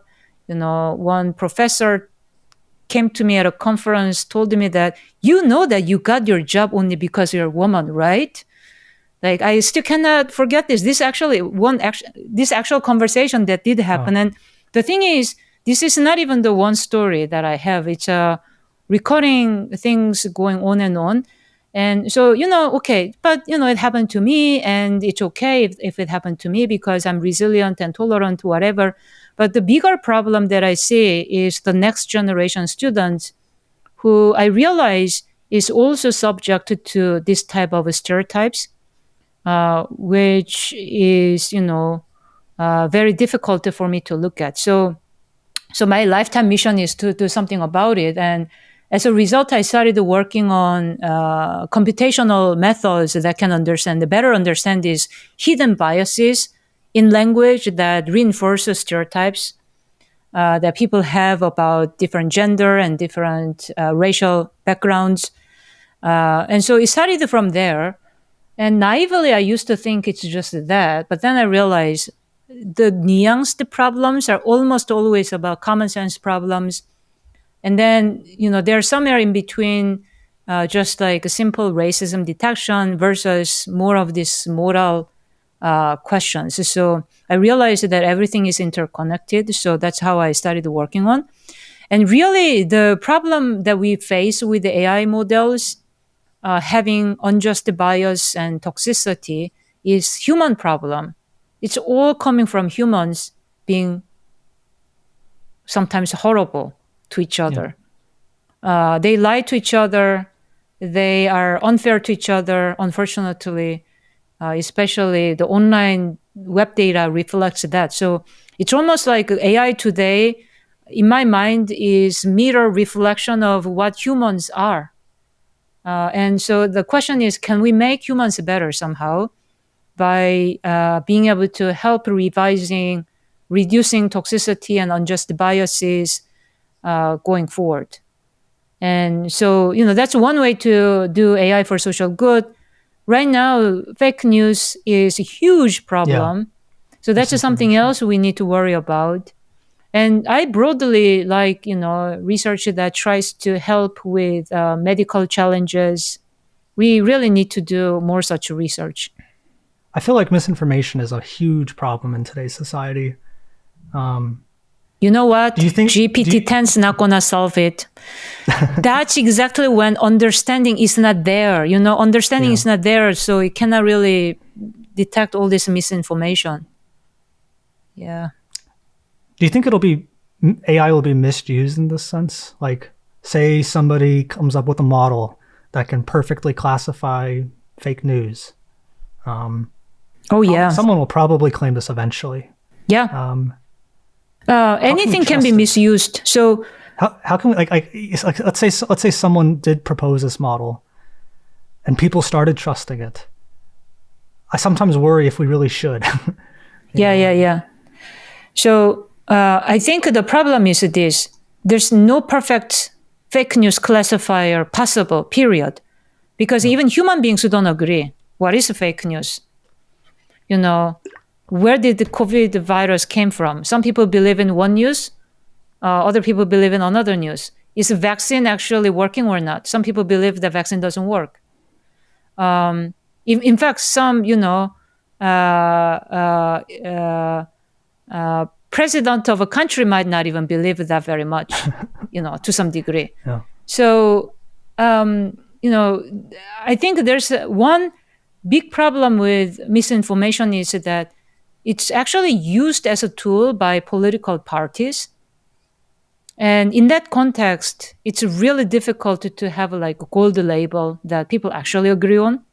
So that's one challenge why I don't think there's going to be perfect classifier ever. But even if it's potentially feasible, maybe the problem is that I just don't think it's possible. So then, somebody can use that as some kind of a certificate of their fake news as, look, my news is genuine. That's what AI said. So should we believe it? So probably going forward, one of the really important societal action that we need to think about is AI literacy. Almost it's like we need to educate people at large to understand the limitation of AI such that we don't blindly trust it, but it's just a reference point. And then ideally, AI systems should be able to provide the why so that we can actually look at the evidence and explanations and then judge for ourselves whether that decision makes sense or not. These models, they are going out to the public, but I don't think they're still completely mainstream yet. I am a little afraid of sort of there's going to be a huge, I'm predicting there's going to be a huge automation bias crisis once we do get to that point. Are you afraid of that? I think I am maybe less optimistic that AI will be that good that soon. Plus, I do hope that we can do something about this AI literacy issue, though. Yeah. So that people are better aware of limitation of AI and how to interact with AI. In the way that people know how to interact with Google search today, or I should say Bing search, or you search, u.com search. We don't expect that everything is going to be correct, right? Yeah. That's an interesting point. Like the traditional Google search, it's a bit more deductive, right? In its nature. Yeah. And, a ChatGPT Google search, it's just not precise enough. It's a different product. It's a fundamentally different product. I really don't think it's going to replace Google search. Nope. nor journalist. Journalist can relax. Though I can imagine journalists might actually write better news articles using ChatGPT as draft writer. That I can see. Yeah. I'm going to use it for my thesis when I do write it. But, Ooh. I'll edit it. Or maybe I won't. Maybe I cut this part out of the podcast. So long as so long as you proofread, that's okay. Yeah. Can we talk maybe about like, it feels like we will pass the Turing test eventually, or to some extent. Maybe you disagree, we never will. I don't know. What will the post-Turing test society kind of look like? What will be the good? What will be the bad? Oh, I realize how skeptical I am about about like fundamentally, I really think we gotta solve concept learning problem, or else I really don't think I'll be fooled by GPT whatever. That it's a human actually, because I know how to trip up the system. I think, I want to believe. But if it really understood everything, hypothetically speaking, it's going to change the entire world so much. So we better prepare for it right now. Jobs and the way people interact with each other and everything. Yeah. Let's talk about the good for a bit.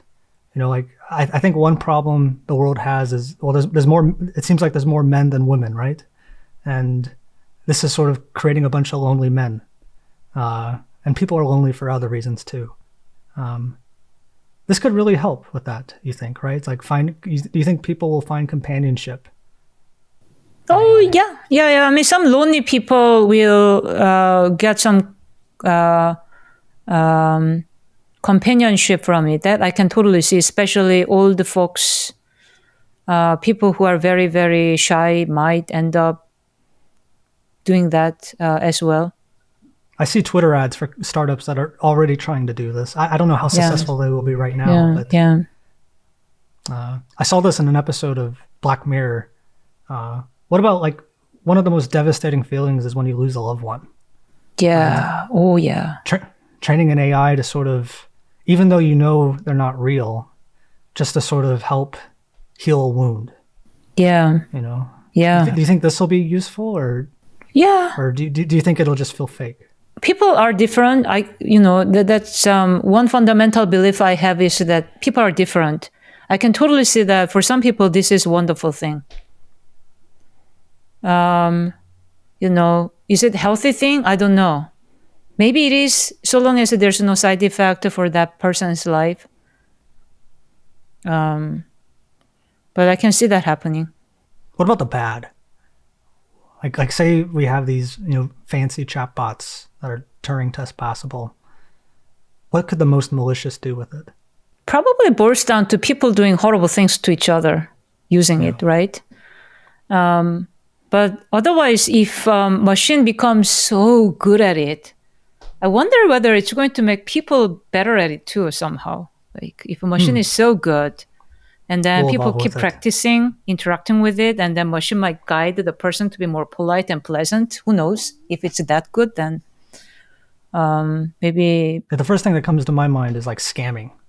I know recently I was I'm pretty sure that the scammer was a very professional one, because they even sounded like the person was intimidating somebody I knew, and their voice even sort of matched it a little bit. Ooh. It scared the hell out of me. Wow, that sounds not good.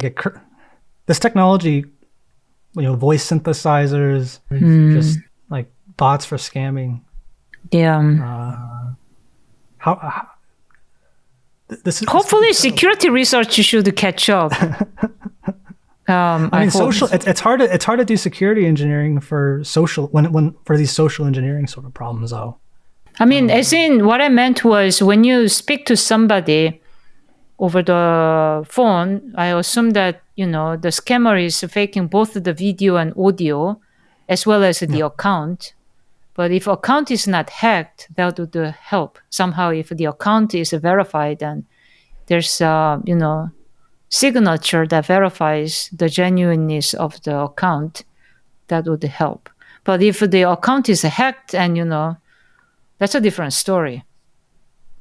Right now, I think we kind of avoid this misinformation in part by checking the source, to the point that if somebody says something and I don't trust that person, some famous person that I don't trust, whatever this person says, I might first doubt.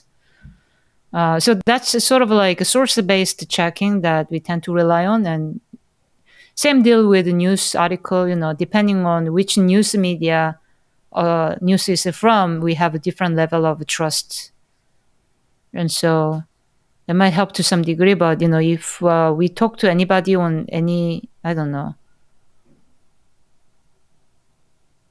So if a phone call is safely protected, right now, usually phone calls are reasonably, I guess even that's fakeable. The phone number itself is can be easily hacked. But I want to go into consumerism. I feel like today we're obsessed with consuming. It almost feels like it's turning into our purpose.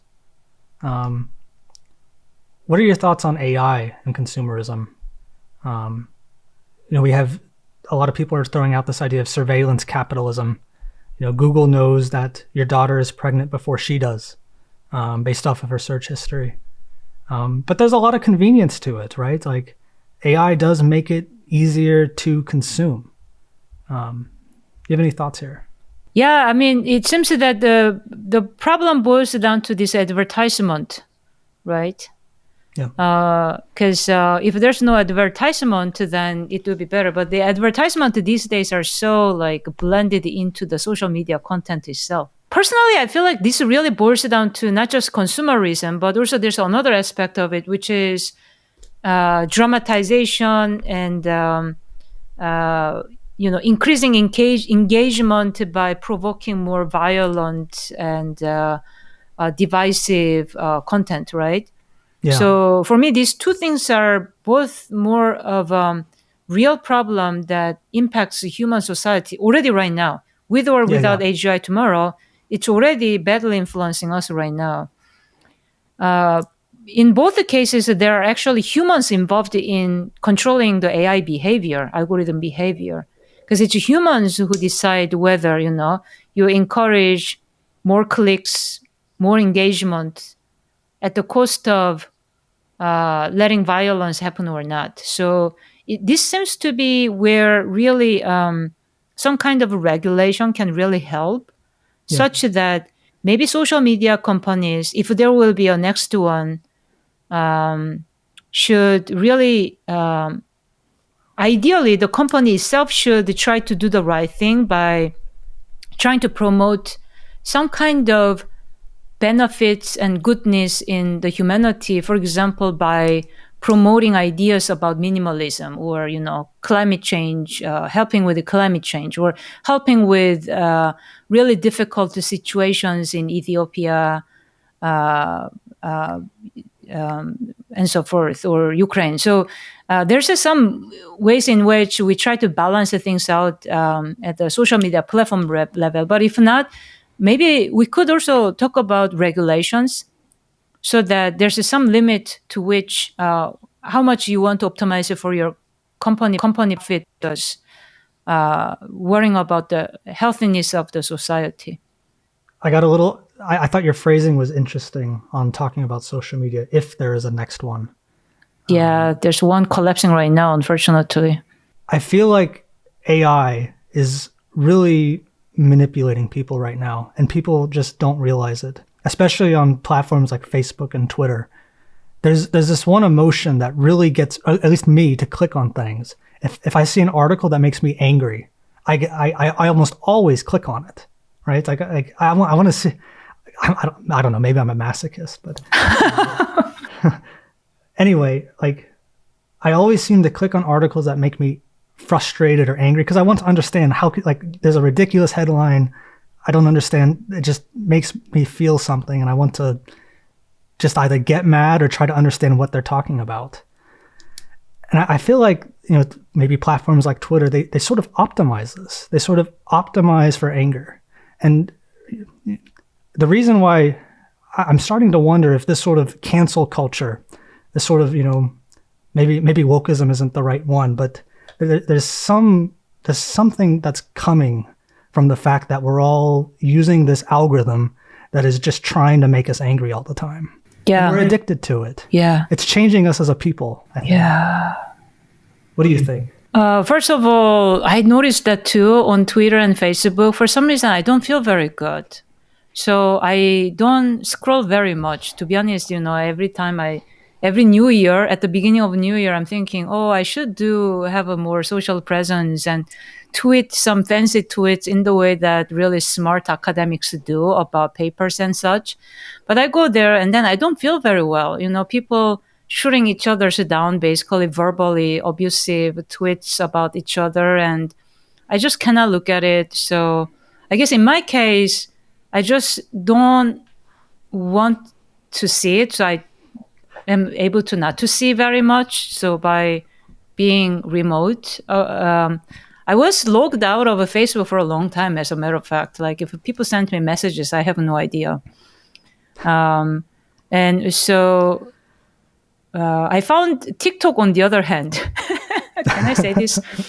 It's a lot more positive. That it may be because I don't necessarily see academics, trying to promote their papers and shoot down each other's papers in that space, but rather random people sharing their lives about their cute dogs or cats or, dancing. It's just very uplifting, I found, just seeing different lives, random people contributing content. I found it very uplifting, and I was a bit thankful actually that, wow, this, you can do this. I'm sure that there's other corner in that platform where people are angry. I wouldn't be surprised if there's such corner, but algorithm somehow figured that I only like positive content. So, or something that's more, like useful. It does give me some psychology channel as well. But I wonder whether we could really, rethink about this kind of a platform design so that I kind of feel like right now there's a platform-based support for maybe canceling each other being, a thing. But I wonder whether there's also a little bit of different generation having different focus and purposes. And I'm really hope that next generation will focus on something more positive and something a little bit more forgiving than how people are right now there, where personally I cannot look at this people biting off from each other there. Humans can be awful. For example, Twitter, it's like, it seems like what the Twitter objective function is doing is just trying to promote toxicity, right? Trying to make people click on things that make them angry. It's sort of, I don't know. So there are a lot of people in my circle, at least, who don't go there very often for the same reason that I have, which is that it's just difficult to look at them. Doesn't make us feel good, so we kind of avoid. At least I found that muting them helps. Like if I know some person can be very aggressive, then I tend to mute them so that I don't get that feed. But I know some people are still curious and want to check. I'm usually the last person to find out as a result. I want to ask you one more thing. What about jobs, like the future of jobs? Are you worried that AI will eliminate the working class, whether it's in our lifetime or a generation or so? What's that going to do to society, that 80% of the population's without a job? Oh my God. No, I mean, that sounds horrible. I don't... You say that, but time is like the most scarce, it's like the scarcest resource we have as individuals. And we so eagerly sell it away. For you, yeah. I don't know if, I mean, I think there are people who want to not work as hard as you do, I suspect. If they have more time, they might want to take more vacations. you come across That's as what conferences are for, right? But yeah, you come across as someone who like, I want to work hard, which is not necessarily the most common vibe that the new generation might have. I don't know. yeah. But I think it's nice to have a job for most people, probably to have a bit of a regularity in their life so that there's a bit of a structure and principles, and it may be a good thing. And happiness, I tend to believe that is in the flow of work. There's actually a book about this. Yeah, I think the book the title might be Flow. It's like when we are in the flow of working and really focused, that's when actually people are happy. It's the thesis of the book. And I think that sort of goes with this proverb that, busy bees may not have time to cry or something. So there's some truth to it that, while I'm busy with the deadlines, oftentimes I'm just, happy in the, reasonably happy in the process of work as opposed to feeling depressed because there's just no time to feel depressed right now. I need to work on this. Yeah, I mean, okay, like when you ask me this hypothetical question about 80% people don't have a job, I find it difficult to even imagine what it would be. Again, it may be that I was rather skeptical about future AI actually replacing 80% of us, because I can imagine that AI will be used by, for example, journalists, but I cannot imagine AI becomes the journalist. Yeah. Or I can imagine lawyers. There may be some AI lawyers helping out some easier cases or cases where people cannot pay for the human lawyers. But then people will prefer to have human lawyers, I believe. So people will be there still. By the way, I was surprised to realize that there are apparently a lot of people who actually want to have lawsuits, but they just don't have the financial means. So they just don't have access to jurisdiction in many countries. In a lot of population is that way. So then I can see that some people might benefit from some such service. And then, AI researchers will be replaced by AI, I doubt. Lawmakers, policymakers cannot be replaced by AI. I think it should be humans who do that. And then even truck drivers. Do you believe that AI can drive trucks without making silly mistakes? I don't know when it's going to come. It's been coming almost for too many years in a row, and I started losing hope at this point. You said people, they don't have the finances to pursue like legal interest. In America, there's sometimes an opposite problem. They have so much money, they don't have a legal problem, but they want to make one, right? I feel like these generative AI might be able to help with that a little bit, right? Could that be a problem? Yeah, I mean, okay, so people coming up with really creative misuse of AI, that could be a real concern. And that's where the AI policy really needs to catch up. Like, I think the policy, the government regulation, all these things need major upgrade going forward. Yeah. And I do really think that there's a good chance that humans will prefer humans. Like chess game playing and game of Go or soccer games. Humans love playing other humans playing these games, but can you possibly imagine it being a big deal when AI plays with another AI and then, really, I don't know. Like, I suspect that humans have a bias toward the bio beings doing amazing work. So I think some of these jobs will not be replaced by AI, even if AI is actually better at it. I want to end on a positive note. So, we've sort of painted a bit of a dystopia here, I think. We've talked about the end of culture, end of the working class. The policy seems like it's lagging behind. Can you give people suggestions on how to be optimistic for what's coming? Yeah, I think first we all need to be aware of all these fundamental limitations of AI so that we don't go into this AI hype bandwagon, which, by the way, AI hype comes with fear hype as well. It's not Yeah. just about the optimism that is in the hype, but it's also the fear that's in the hype, in my view. So I think it's good to have real insight about where it fails, how it fails, and understanding the fundamental gap between AI and human intelligence today. The other aspect of it is that whatever happens with AI, whether it progresses super fast or not, the policy does need to catch up, because in whatever form of AI, it's going to make increasing impact in the society, especially because people can use it as a tool to misuse for malintent. So policy doesn't need to catch up.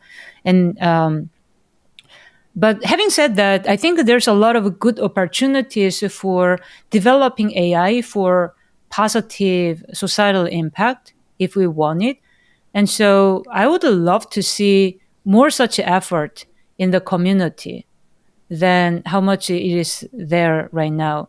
Especially, we can start with even things like racism and sexism. Some people never work on it, thinking that, well, it's not a scientific problem for me. It's a application problem that someone else will take care of. Some people have this kind of attitude, and it's not very helpful.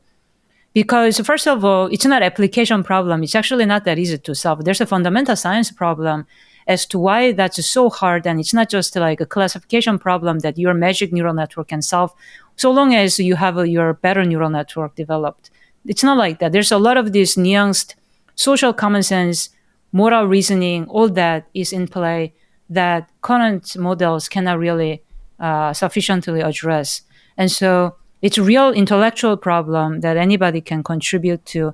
And same goes with fake news detection. This is where it really pushes the frontier of AI capabilities. And so we can really think about these hard, important challenges and then invest some of our effort more toward that. And I think that would be really, really amazing. The other thing that I want to sneak in is that we always had this mindset of, well, there's a one gold truth. AI should, learn this gold truth label. But it might be that the more broader impact we make through AI, we start touching on these fuzzy problems where there's no one good truth. Even generating good document is in that area, but legal decision making or any other decision making usually does have a lot of nuances, which means the final decision cannot have just one correct answer. Oftentimes there may be multiple good answers or multiple wrong answers and no good answer, in which case we do want to understand what are the pros and cons of each options, and then be able to introspect about that. And so developing such AI would make really powerful impact in the society, like interpretability and all that. And so I really do think that we can be creative to make real positive impact through AI instead of feeling hopeless in the arrival of, GPT-X in the coming years. We can be more proactive. Thank you, Yejin. This was so much fun.